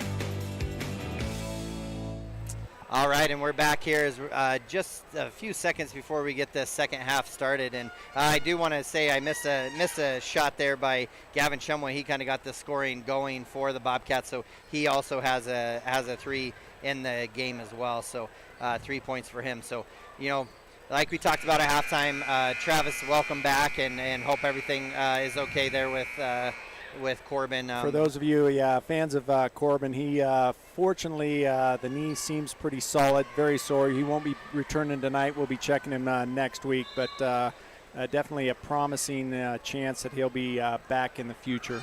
Yeah, and again, just want to send a thank you again to you, Travis, for wearing the many hats in a small community and being a team physician. That's a big help. So thanks for that as well. So. Worland here with the ball, going to pass the ball around over to Weber to Clark. Bobcats hopefully again not going to look for the 23-point shot, but going to look for whittling away back and forth. Clark again with a wide open three, but misses it. Duzanis comes in, gets a rebound. Now over to Weber with the top of the three, and he is going to be good from the top of the key for a 3-point shot. So score is 40-14. Worland Warriors leading the Bobcats. Gavin Shumway bringing the ball up. It's like Hadley Johnson getting the start for the second half, which is good with Corbin out. Pass from McCoy down into Jett in that screen and roll, and just off the hands of the Warriors. So Bobcats going to get the ball in. Ball coming in over to Gavin. It's like we're going to screen down. Just misses it there, but Cord, almost makes the land, gets his own rebound, and shoots a nice off the left-hand side. All right. Warriors coming down the court. Gets Deep. it into Duzanis. Duzanis misses. Gavin getting it. So this is kind of what we need to do right here is get some stops, get some buckets, and then chip away at it one bucket at a time. Gavin getting everything set up at the top of the key here. Showing a little more patience this half. I like it. Yeah, waiting kind of for Page to take a chance at it, and thought he had a lane, but Page was able to recover. Kind of a dribble motion there at McCoy Longwell drives the middle, misses Cord with it getting blocked from behind. Ball ends up in Duzanis' hands, up to Weber. Weber pass off to Clark, kind of too low, back into Duzanis' hands. He gets a rebound. Page high for the rebound, but just misses. Over to McCoy. McCoy gets the ball into Cord's hand. Cord to Jet. Jet to Gavin, and then just as Gavin was getting ready to drive in, number 12, Tyler. Oh, I apologize. Number 10, Tyshawn Swalstad. He comes in and he picks up the first foul. Gavin pass over to Hadley. Hadley drives in. Oh, I'd like seeing him go up with that shot, even pull up about 2 foot further back, little 10-foot jumper. Stop before you get to the trees. Yeah, and pass from Duzanis. So Worland being a little careless with the ball here to start the second half. Pinnacle Bank scoreboard shows 5:40 left in the third quarter. Bobcats 16, Warriors 40. Hadley Johnson pass over to Cord. Cord's gonna jab step, shoot it up, and he felt that was didn't come off his hand just right. Tried to chase down his rebound, but an air ball and landed out of bounds. So Warriors ball. Clark gonna bring the ball up. Not a lot of energy in the gym right now, Travis. We need to hopefully both fans' bases are pretty quiet. The players are kind of moving at a lower speed, both of them. Right. Yeah, and Bobcats are going to be the ones that kind of need to answer the call there. And right on cue, Clark hits a three. Deep three, and when he shoots those three, they're nothing but net. Yeah, he's not afraid to shoot and gets at him. Page able to get around, and as the ball kind of goes in, entry pass into Jet Longwell. Jet needs to kind of take that little half step out to meet the ball, and Page able to jump around it, but looks like there's a foul call there on Cade Weber, so that'll be his second foul on the Warriors. So Bobcat ball underneath the hoop. Back over to Hadley. Hadley tries to pass it into Cord, but gets the ball back. Drives in. Doesn't go in. Gets his own rebound up and is good. So tell you what, Hadley Johnson's got some leaps. He does. He's when he gets in close to the rim, there's not very many people who are going to out jump him for a rebound. That's right. So he's doing a good job. I know he worked on it a lot this summer. He spent a lot of time down at that middle school gym working. Hadley gets a steal here. Gets the ball into Jet. Jet going to drive it all the way in. Kind of fading away from the hoop, but gets a shot up. Looks like they're going to call it on the ground. So no shot, but it is on Cade Weber, and that'll be his third foul. Well, the foul count's looking a little bit different this half. The Warriors have 3 and Bobcats 0, but an inbounds pass is taken by Swalstad, who takes the ball to the end, drops it off to Page for an up-and-in layup. Yeah, it was not a good out-of-bounds play there. Cord just kind of threw it right to Swalstad, and Swalstad was off to the races. And so with that, 4:14 left in the third quarter. 18-45. Travis will stay right here as it's a short timeout. And, again, this is kind of one of those checks and balances of, like, where are we at as a team and how are we going to answer the call. Worland has proven that they are good and has sustained a good program. But again, that doesn't mean that they're unbeatable. And I think, very often the Bobcats need to come out and not necessarily see the opponent, but say, hey, on any given day, any way you can win a game. And I was kind of hoping for that rivalry, that near town, kind of a little extra energy. Right. We know the guys, talk a little bit extra energy going on, and unfortunately we just didn't get that in the first half. So no, we haven't, and we got 45-18 right now, so nearing a 30-point game. We just want to see the Bobcats, fight back. It's still, it's not out of reach by any means, but it really means you have to be super, disciplined in what you're doing, how you're running, how you're handling the pressure, handling the ball. Every possession matters now, so you can't have those bad turnovers. So McCoy Longwell, he's going to drive in and kind of handle the pressure from Swalstead. So Swalstead going to get a few extra minutes here, playing with a little bit of a lead here, but that'll be his second foul. So McCoy doing a good job of recognizing that and taking it to him. So Gavin with the ball, calling for the screen from Jet. Oh, good screen and roll right there. Just tough pass and entry pass to get in there as well. Cody Bommingen in the game had a nice cut. Just didn't quite see him. Gavin Shumway up at the top of the key, resets. Gets it out to McCoy. Jet gonna set that screen. Oh, wide open on the screen and roll. Cody Bommingen with a great pass. Jet misses a layup. And Page gets the ball, and they're quick to get the ball out and up, and is good by Duzanis. His first bucket of the second half. McCoy brings the ball up. Definitely someone with the Bobcats. They're going to have to, anytime a shot goes up for the Bobcats, they're really going to need to get somebody back, because Worland is definitely looking to pass the ball up. Oh, great transition game for sure. Yeah, that's for sure. So McCoy drives in again on Swalstead. Looks like he's going to pick up his third foul. So 3 quick fouls for Tyshawn there.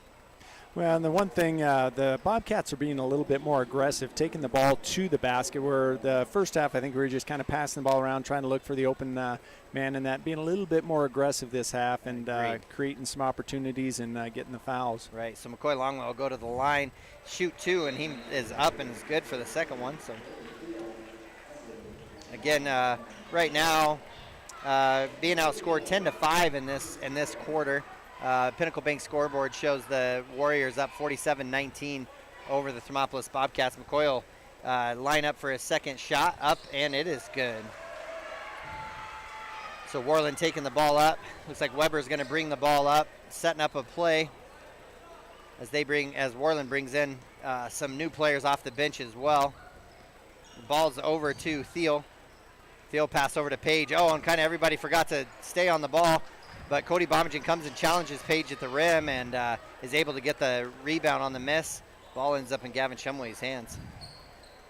So Gavin's going to bring the ball up and pass over to McCoy. Good screen and roll here. Oh, I'd like to see him just take a peek there at that roll, because it's right there. It's going to be a hard entry pass to get in, Trav, but nice good. Pass. Oh, man. Jet has had a couple of great looks at the basket with wide open layups. It just got a little too much energy on those shots. Yep, just trying to get them up, and sometimes that comes from getting blocked a couple times, and then all of a sudden you go up with a little bit more energy thinking that pressure's coming. But looked like Page tried to fake a backdoor pass and Weber threw it, but Page decided not to go through, so ball goes out of bounds. Worland's going to go ahead and still keep on that full court pressure. McCoy takes the ball out. Thermop kind of standing still right now. Over to Hadley. Thermop wasn't setting a screen or anything. Everybody was just trying to kind of position, hey, throw me the ball, where I think in that situation somebody's got to move. Right. Yeah, just kind of posting up. We had 4 guys posting up trying to get the ball. Ball goes into Hadley and off of him and out of bounds. So Weber will bring the ball up for Worland. Passes it over to Thiel. Thiel to Page. Page to Weber. Back up to the top of the key to Caballero, who just stepped into the game. Weber with the ball again. Passes it back out to Page. Page driving in hard to Caballero. Weber back in. And man, one thing, the way they move the ball around and stuff, you can see an emphasis on trying to get it deep into the paint and then doing something with the ball from there. So Gavin Shumway, McCoy Longwell are going to come out, and Zach Hasty in for the first time, and Canyon Gerber coming in as well. Now we were watching the boys JV game before the girls varsity game, and we almost have the similar lineup to what we saw that game. Yeah, we're getting. Fortunately, the Thermop boys came out on top with a 17-point advantage, I think. Yep, they sure did. So like to see a little bit of 2 minutes left in this third quarter. So like to see maybe some deficit go away here in this third quarter. So ball ends up in Jet Longwell's hand. Oh, Hadley Johnson, great. Nice assist by Hadley Johnson. Cody Bommingen coming down the lane, up and in for a layup. That was a great move by Hadley Johnson. Looked like he was going to maybe throw up a little bit of a wild layup, and he just wrap-around pass right into the breadbasket of Cody Bommingen, getting to show off his wide receiver hands from the football season. So good hands and being ready for the ball, because very often that's the one where all of a sudden the big man's down on the floor because his hands were ready. So that was great, good catch and up and in. So foul there by by Hadley Johnson. That'll be his first. So Worland with the ball in, pass it over to Harris. Harris over to Caballero. Caballero to Swalstead. Swalstead's going to set up the offense, gets it over to Page. Again, their emphasis to drive it in deep into the key and then try to kick it out, leaving some wide open threes. Again, don't want to leave Swalstead too open. He's not afraid to shoot it as well. Oh, it looked like a little slick spot on the court there by Page, and Zach tried to put the ball on the floor and lost it. Over to Swalstead. Gerber guarding Swalstead. Not a lot of movement from Worland right now. Setting a little bit of a screen, but Caballero gets the ball. Looks like 3 seconds there on Harris, so a turnover by the Worland Warriors. Well, Thermopolis right now is doing a good job playing man-to-man defense. They're moving the ball well, but Thermopolis is stepping up challenging screens, so hopefully we can see some improvement, like you say, with that deficit. Right. Just, again, like to see them, win a quarter at least, no matter how that is and who it is. And, nice pass again by Cody. And then a Jet Longwell up and in. That's right. Cody doing a great job of understanding that part of the offense, of not just settling for catching at the top of the key and then just swinging it. He looks to see if Jet's sealing, and Page comes out and he goes and knocks down a three. Yeah, we have a great play, and then they answer with a nothing but net three. Nothing but net, yeah. Hadley Johnson bringing the ball up. Pass over to Zach Hasty. Screen there by Bomagen. Ball ends up in Jet's hands. Over to Hadley Johnson. Hadley looking to try to dump it into Jet. Getting another nice entry pass from Cody Bomagen. Jet working hard to get open. He all of a sudden recognizes, like, hey, number 32 on my team might pass me the ball if I work hard enough, and Cody's rewarding him for doing it. So I don't know if Cody's working harder for assists or what. He's had a couple nice passes. Yeah, he sure has. So foul on Owen Page as Jet tried to go up, so he'll have a couple chances, and the first one is up and is good. Score on the Pinnacle Bank scoreboard, Thermopolis 25 and Worland Warriors 50, so we've stayed at that 25 mark. Second one is up and is no good. Rebound comes down there by Thiel. Thiel gets it into the hands of Clark. Clark driving it all the way and goes up drives it all the way on the sideline, drives baseline, tries to go up for a layup on the buzzer, and just a little too much juice on it, so it goes off and is no good. So we end the quarter with the same score here, with the Worland Warriors leading 50-25 over the Thermopolis Bobcats. So we'll come back right after this for the end of for the fourth quarter.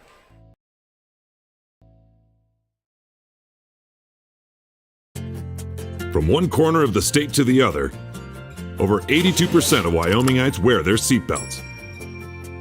And to the 18% who don't, we say, let's buckle up for life, Wyoming. At some point, everyone is a pedestrian. When you're driving, yield to pedestrians.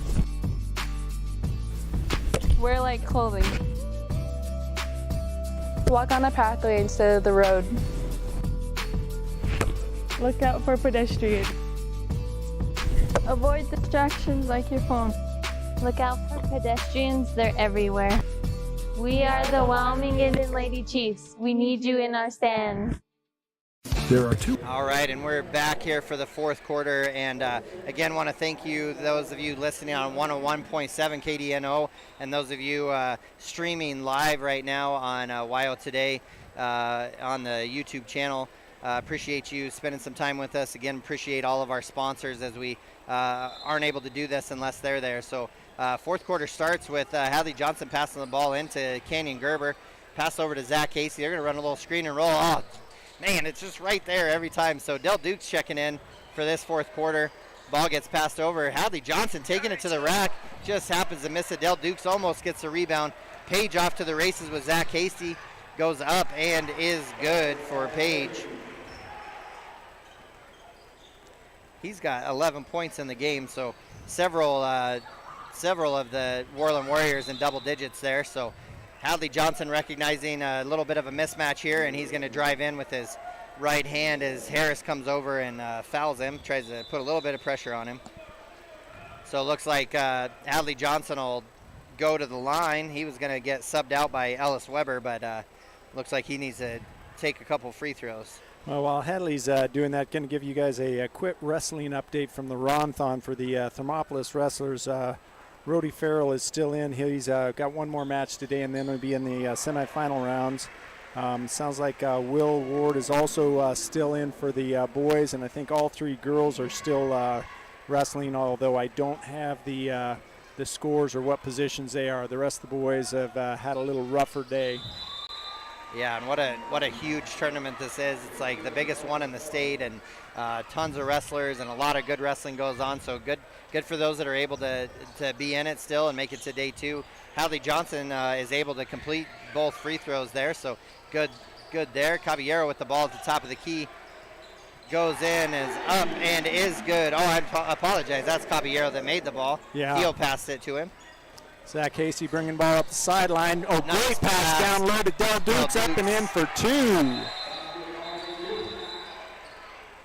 Timeout, 30 seconds. Corpany wants to go over something. I was after afraid that. those two Worland players ran into each other, and the whistles were coming because somebody was hurt. But yeah, they both kind of went for the ball. Ball went between them, and they both ran into each other. And Del with a great up and finish, and Zach with a really nice pass. So scoreboard here with 7 minutes left in the fourth quarter shows the Worland Warriors 55, Bobcats 29. So again, a little bit of a chance for some of these younger guys to get in some quality time on a varsity court, feel that extra energy, and that does nothing but help them into the future, especially when it comes to regionals, because tonight just shows you never know who might get hurt, who gets into foul trouble, and you don't want their first times being out on the court to be, in a moment of regionals and, it's crunch time or something like that. So these are invaluable minutes, no matter what the scoreboard maybe shows. Opportunity for these guys to do something big. Well, and if you look at it, since the younger teams come in, they actually haven't widened the margin of lead, although Worland's kind of got their younger guys in, giving them some of those same valuable minutes. Right. So they do, and then seems to kind of run one or two of their main players as well, just to kind of keep a flow going. But ball goes over Caballero. Swalstead shows a shot, but tries to go in for a floater. Ball goes up, and Thiel gets an offensive board, and I believe Gerber fouls there. So one of our listeners sent me an update on the Thermopolis wrestlers. Rody Farrell is in the semifinals. Alex Sorensen for the girls is in the semis, and Caitlin is also in the semifinals for the girls. They told me they'll give me an update for the consolation matches in a few, so we'll try to keep you updated on the Bobcats Ronthon progress while we're finishing up the game here. Yeah, that's awesome. Good for them. All right, so Theo, both of his free throws are up and is good.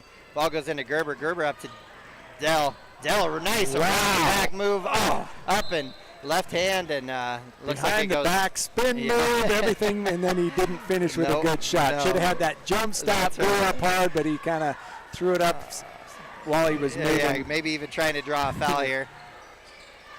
Ball gets over to Zach Casey in the corner. Back to the top to Gerber. Pass over to Weber, gets stolen. Swalstead up. Misses the layup. Gerber gets a rebound.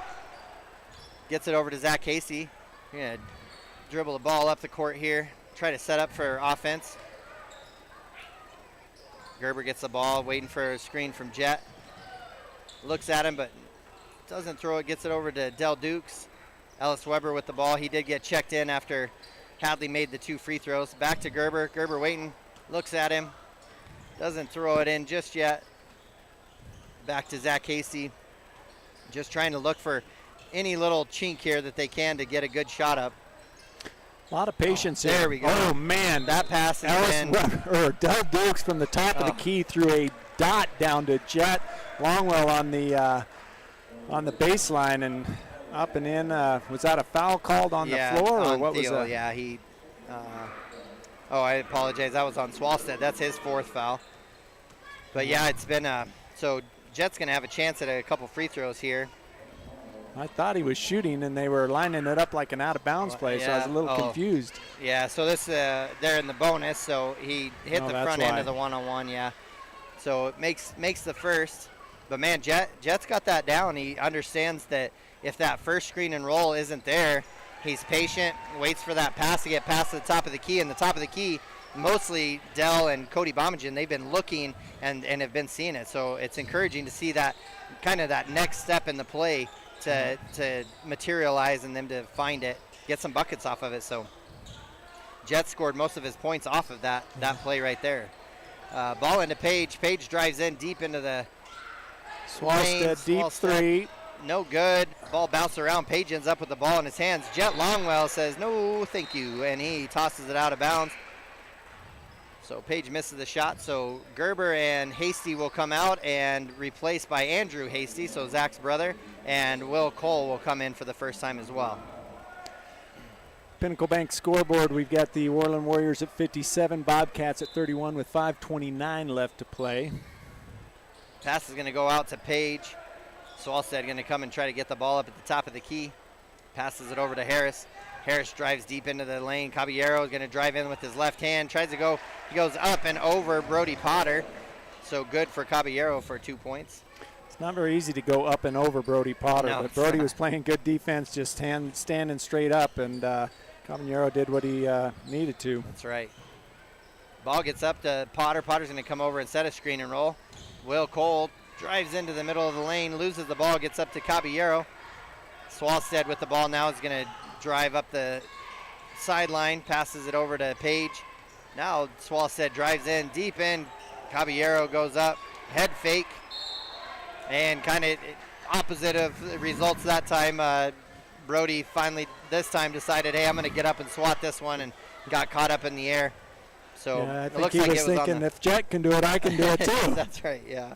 So that'll be his first foul, but it was on the floor. So it looks like Zach Hasty will check back in. Ball goes from Harris to Page. Page to Swalstead. Swalstead to Caballero. Down into Thiel. 3 guys on him. Crash down and pass the ball around. I do like seeing, that. Oh, an offensive foul there by Caballero. A little bit of an elbow, kind of right, creating a little distance between himself and Zach. One thing I do appreciate about this too is it's not, Worland isn't just getting the ball out and just trying to waste time. They're really trying to get better as well, which then helps the Bobcats get better too, and not just standing 4 corners and wasting time. So I appreciate that. And as we are 4.5 minutes left in this third quarter, 31-59. Worland is leading the Bobcats, and we will be right back after this. Gear, the expensive way and the smart way. The expensive way is when you buy a new truck or SUV and the dealer sells you the brush guard, the heavy-duty bumpers, the steps, lights, winch, you name it. He rolls it all in with your loan into your monthly payment. But here's the smart way. Shop at Wyoming 4x4, where you get expert advice from Dan, quality gear, professional installation, all for a whole lot less than you'd spend at a car dealer. Wyoming 4x4 on North Federal in Riverton. The smart way to roll. For a place to relax, sip on your favorite specialty lattes or tea, and find the best gifts for any occasion, Storyteller is the place for you. Books brimming with compelling stories, gifts for the kids like Legos and coloring projects, and something for your family and friends like hats, jewelry, or a bag of award-winning Mountain Air roasted Jackrabbit Java. To learn more, visit StorytellerWyo.com or swing by at 524 Broadway in Thermopolis. All right, and we're back here. 4:23 on the Pinnacle Bank scoreboard left. 31-59, Warriors lead the Bobcats.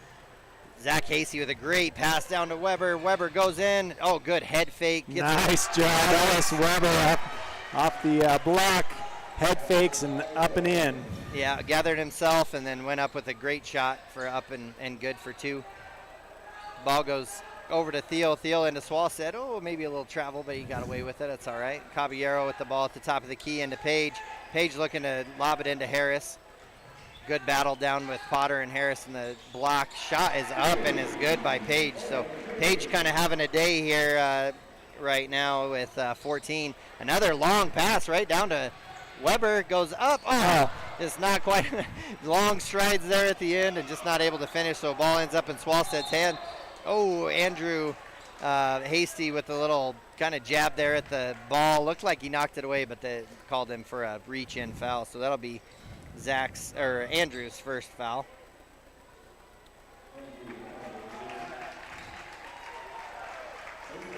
So Page will come out of the game after having a Stellar good game. Yeah, performance, he played really, really well. And it's like Decker will come in, and then also number 12, Tyler Kidgel, he'll come in for Harris. So they're going to get some minutes here the last 3.5 minutes or so.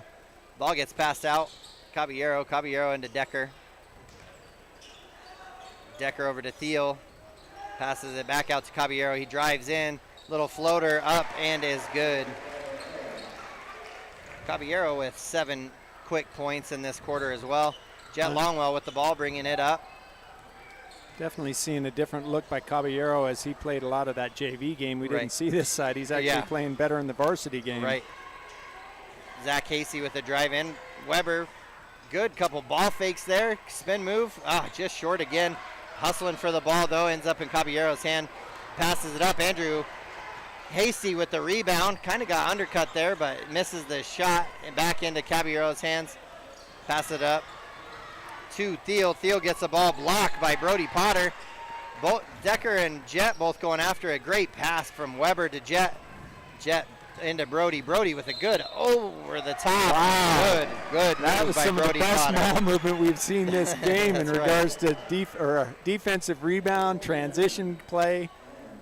Brody Potter ends up with a and one opportunity. That's right. It was I loved that little just kind of like side hop up and over the top over a smaller defender. He's got, that's one of his better moves because it really gathers his whole body under him and he just goes up and finishes. Well, as you know, anytime you can get a good base and go up strong, your chances of making that shot are so much better. Right, absolutely. That foul ended up being on Caballero as well, so he picked up his second, and Brody Potter able to finish the old-fashioned three-pointer, so 3 for him. Gerber checks back in for Jet. 2.5 minutes left. Caballero gets the ball over to Decker. Decker in the corner. Passes back into Decker. Oh, good hard drive there. Misses the shot there. Good hard drive by Tyler Kidgel, though, as he drives in with his left hand, tries to go up for the shot. Foul ends up being on Andrew. Well, and I was saying that this younger squad was doing a good job kind of holding the point spread, but Worland is slowly kind of pulling away, getting close to that 30 mark, which can be accomplished here. First shot's up and no good. No good. So Tyler Kidgel with a second free throw waiting. Pinnacle Bank scoreboard, 2:14 left in the fourth quarter here with the home team, Thermopolis Bobcats 36 and the Worland Warriors 64. Misses both of them, but the ball ends back up in Warriors' hands. Kidgel to Harris. Harris goes up baseline. He goes up and is good. So they will officially take a 30-point lead here.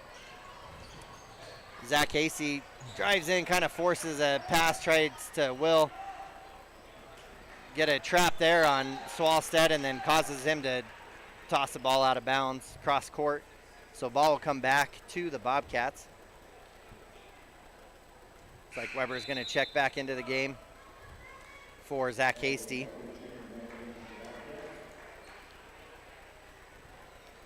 Ball comes into Will Cole. Will Cole going to dribble the ball around up at the top, pass over to Weber. Screen and roll here. There he is. Looks like he passed it in. I like to see a good strong move. Oh, around the back. No good, but back into his hands. Canyon Gerber going to drive it in, pass it off to Potter. Now screen and roll here between William and Gerber. William Cole passes it up top, and Brody Potter with a 3. So 6 points for Brody here in this last couple minutes, so good to see him getting on the board as well.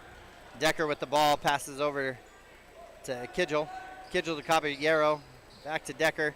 Decker with a quick little move and then a steal from Andrew Hasty. He's going to go up. Oh, gets the ball stripped away. Oh, could have maybe got a double dribble, but no, didn't call it. And Brody Potter with the rebound, yep, puts up it back. And in. So good, 8 points there. Oh, got him with the body. Yeah, blocked the shot with his hands, but got him with his body for sure. Even if you put your hands straight up afterwards. It was a good block. But you and I both know majority of the time they're getting caught for those. It's a body situation, not the The arm contact. Yep, that's right. First shot there by Caballero is up and is no good.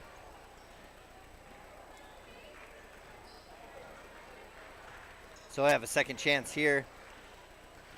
Would have been an interesting game had it came down to free throws, because I'm not sure what would have happened on either end there, but Caballero is up and is good for the next one. So Andrew Hasty going to bring the ball up. Going to set up the offense here. William Cole getting open, set a screen and roll here with Gerber. Drive into the key. I think if you'd have turned around, he'd have saw all the defenders left him. Great screen and roll. Great screen and roll. Great find by Andrew. Just Potter just didn't have his hands up and ready, and so looks like his glasses got hit by the ball and broke. So he's going to have to come out of the game, and Del Dukes is going to come in. So.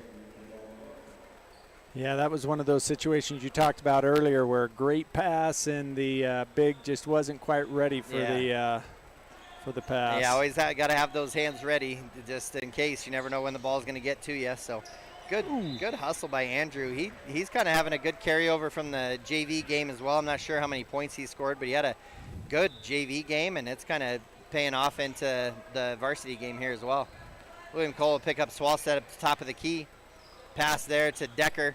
Del Dukes gets his hands in there and steals the ball. Hard pass from Decker. Will Cole dribbling the ball up. Weber waiting for a screen from Andrew. He's going to pass on the screen, drive baseline. Try to pass over to Gerber in the corner, but Decker gets his hands on the ball. So Gerber's going to take the ball out of bounds here. Oh, and another odd place for to get the Corner ball spot. and try to run an offensive play. So pass up to Will Cole. Gets stole by Swalstead. Swalstead's just going to dribble it out. 2 seconds left. Weber trying to steal the ball there. And that will be the game. So zeros on the scoreboard here at the end.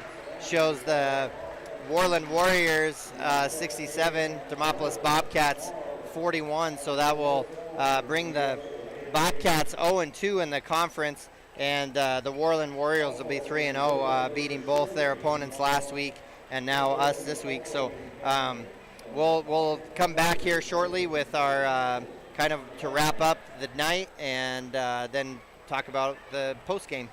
See you soon. Thermopolis Hardware and Mercantile is a proud supporter of Bobcats Athletics. There's so much more than a hardware store. You'll find Ashley furniture and decor perfect for your home. There's a great toy selection, as well as tools, kitchen items, grills, and a garden section. That means there's something for everyone at Thermopolis Hardware. Don't forget to check out their variety of custom cabinets, window shading, and flooring. Hi, I'm Karen with Thermopolis Hardware. Buy local, be local. Go Bobcats!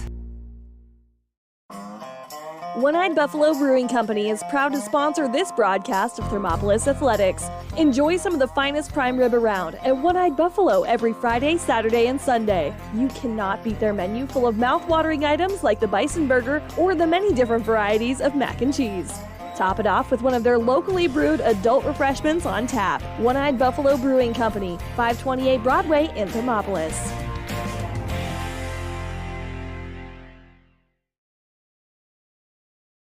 Did you know the Gotchi Rehabilitation and Wellness in Thermopolis also has something called the Gotchi Wellness Center? It's your dream gym with cardio equipment, cable machines, free weights and dumbbells, hydraulic resistance machines, and personal trainers that care about your goals. The Wellness Center is huge and includes a rock wall, pegboard, sled, tires, punching bags, squat rack, and a whole lot more. Check out the Senior Wellness class. To take the first step to a healthier you, visit gotchi.org.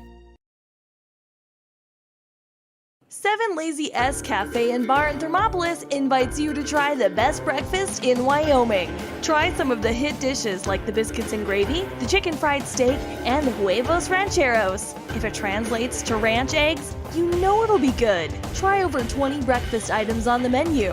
Find the kind of cooking that keeps you wanting more at 109 South 6th Street in Thermopolis. 7 Lazy S Cafe and Bar. Open Friday through Tuesday, 6 a.m. to 2 p.m. and for dinner, 4:30 to 9 p.m. I'm Travis Winger. I'm a financial advisor with Edward Jones.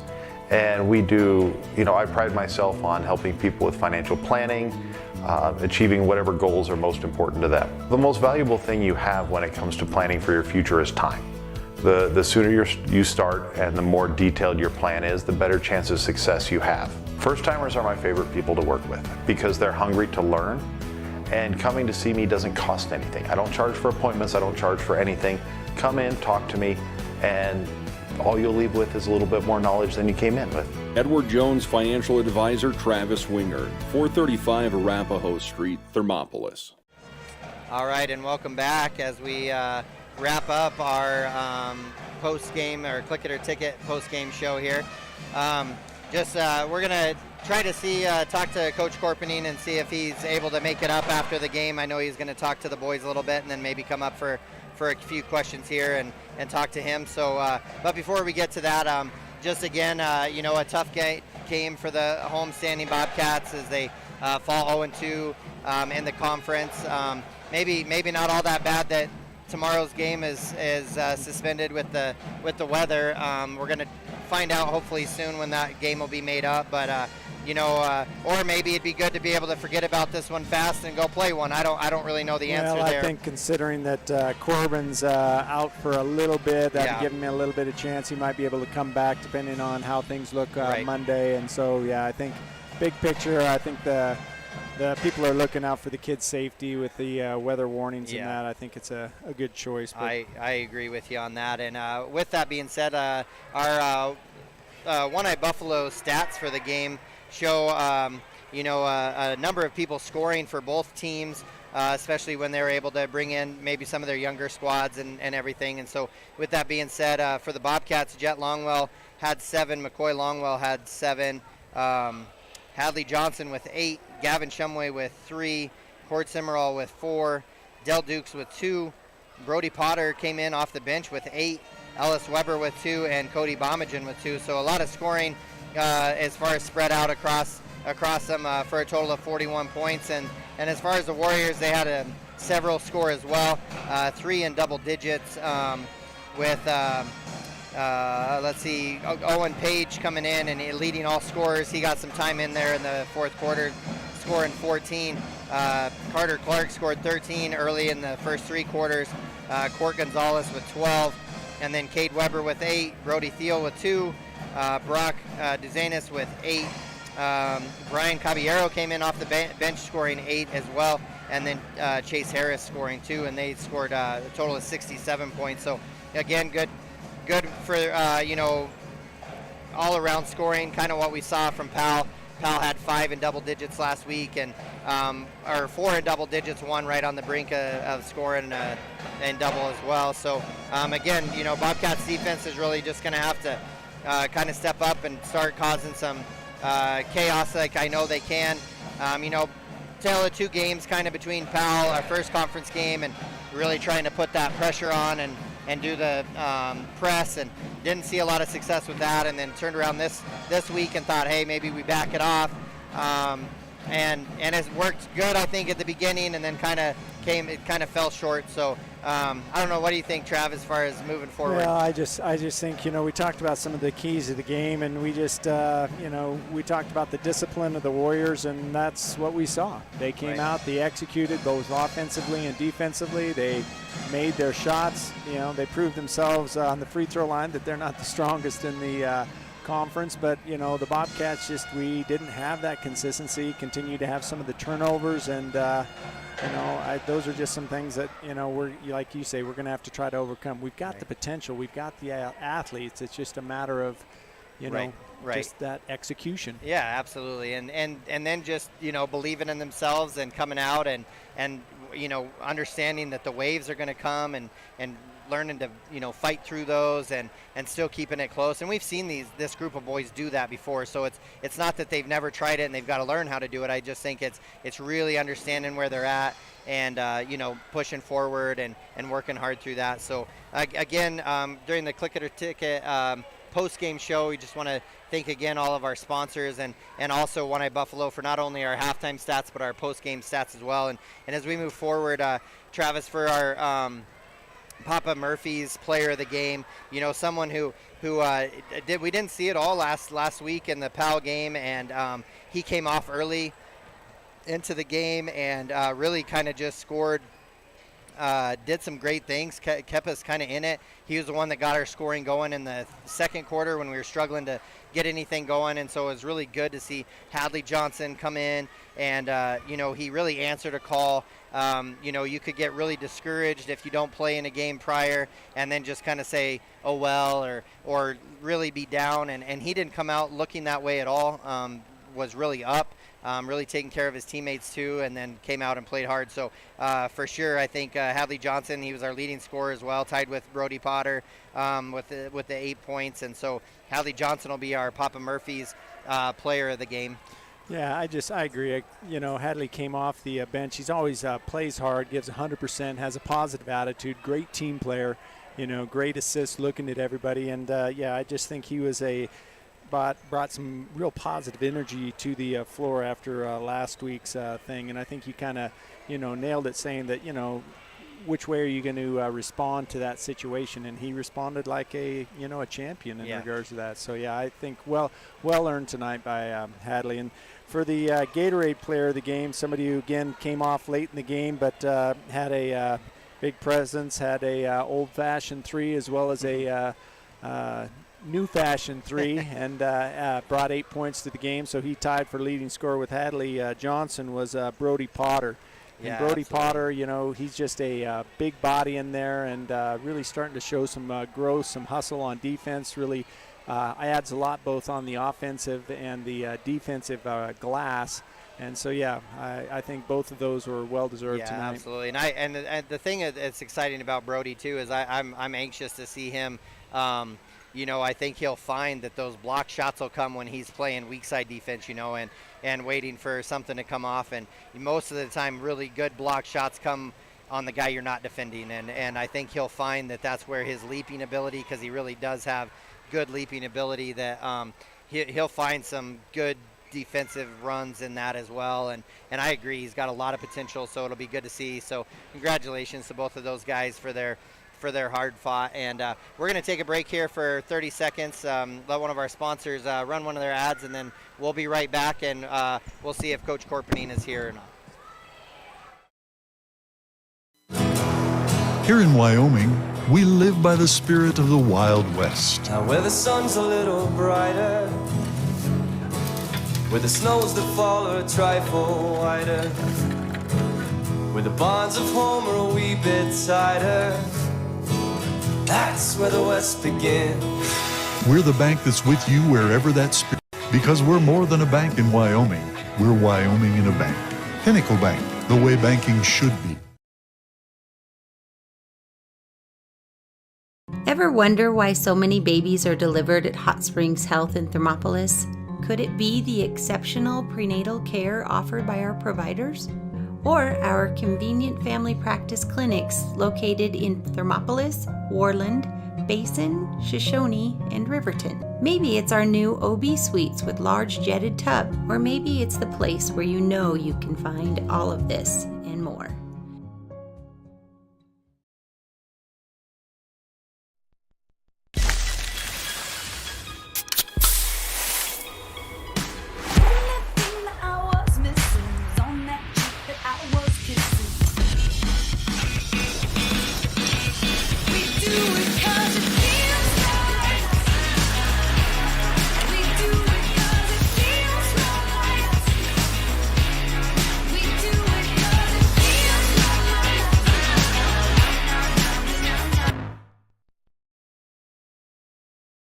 The choice is yours. Sutherland's Friends of the Family Plus Consumer Credit Card lets you choose from 5% off instantly at the register or special financing on qualifying purchases. That means no forms, no waiting, no rebates. You can choose 5% off instantly with your Sutherland's credit card. Got a big project? Choose special financing. The choice is yours with Sutherland's Friends of the Family Plus Consumer Credit Card. Subject to credit approval. Minimum monthly payment required. See store for details. Only at Sutherland's.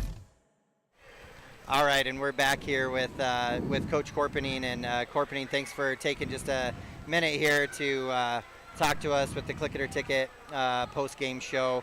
How are you feeling? A couple conference games under the belt, and how are you feeling after this one with Worland? Obviously disappointed. Sure. That's number one. credit to Worland. They played really well. They're a really physical basketball team. They do a lot of things really well. They can, it's tough to get rebounds on them. It's tough to get comfortable in your offense on them. That's what they like to do. They like to get you, out of your offensive sets. And, we just didn't respond well to that early on. We worked on, some drills in practice, some 5-on-6 and 5-on-7 stuff all week. And it's difficult to recreate that. Right. And they just took us out of our game early, and we didn't really, we never responded well after that. And from a defensive standpoint, I thought we played pretty well. Yeah. We just didn't do a great job of finishing off possessions. Too many offensive rebounds for them. Yeah. Gave up the baseline way too many times and got beat in transition. Talk to the boys about Christmas all the time, and you can't give teams gifts. Right. And we just gave, going back to last weekend too, just gave way too many to both Worland and Powell, and you can't do that against a team that is that good. Yeah, I saw that. Got caught maybe watching the play on this half, and someone leaking out and passing the ball up fast and things like that. But again, I mean, it's good seeing.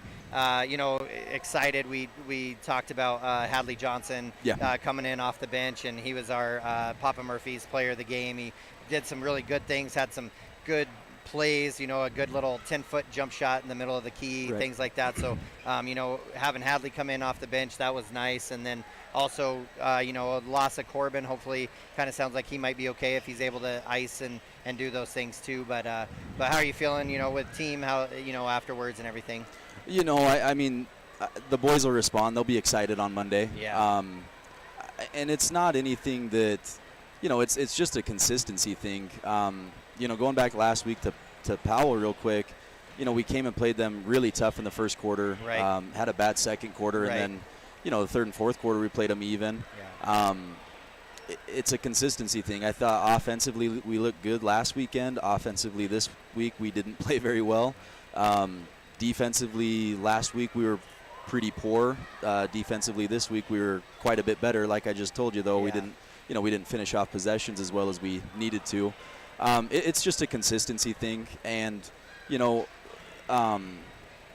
as soon as these kids could figure out how to put a full game together, I know they'd be a tough team to beat.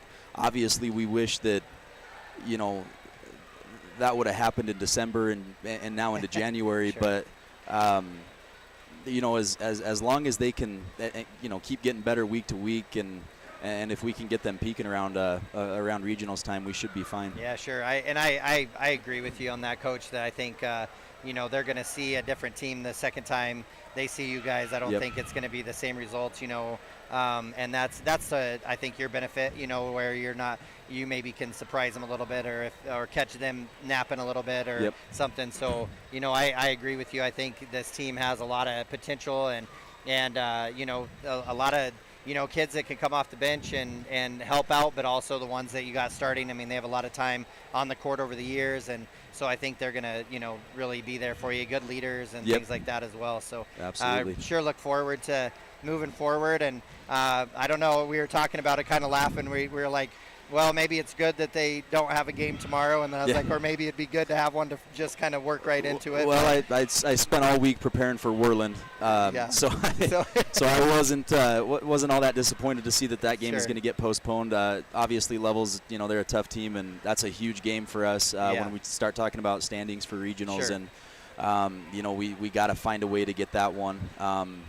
And it's going to take, it'll take a concerted effort, like you said. It's going to take our starters regroup, and it's going to take everybody off the bench. So it'll be good to see. I mean, when they reschedule that game, hopefully they don't go like all of a sudden you play them on Tuesday and then also have to play them on Saturday or something like that. Hopefully they're spread out a little bit that way. But no, I'm looking forward to watching you guys play and keep moving forward and everything. So appreciate your time here after the game and everything. So sounds good. All right. Thank you guys. Appreciate good luck having moving me forward, and good luck next week as well. Thanks for having me, guys. Yeah, of course. All right, and that's Coach Korpening with the Thermopolis Bobcats head basketball coach. and appreciate him taking some time to talk to us and everything here as well. So as we wrap up here this Click It or Ticket post-game show, just want to thank all of you for the time listening on 101.7 KDNO, and those of you that were able to watch and stream on YouTube as well. So appreciate your time, and we will see you again next time. Gotchi Rehabilitation and Wellness knows what it means to be on top of your game. For over 60 years, Gotchi has led the field in providing physical therapy, occupational therapy, and wellness in Thermopolis and their facilities in Worland, Basin, Powell, Cody, and Shoshone. Whether you're recovering from an injury,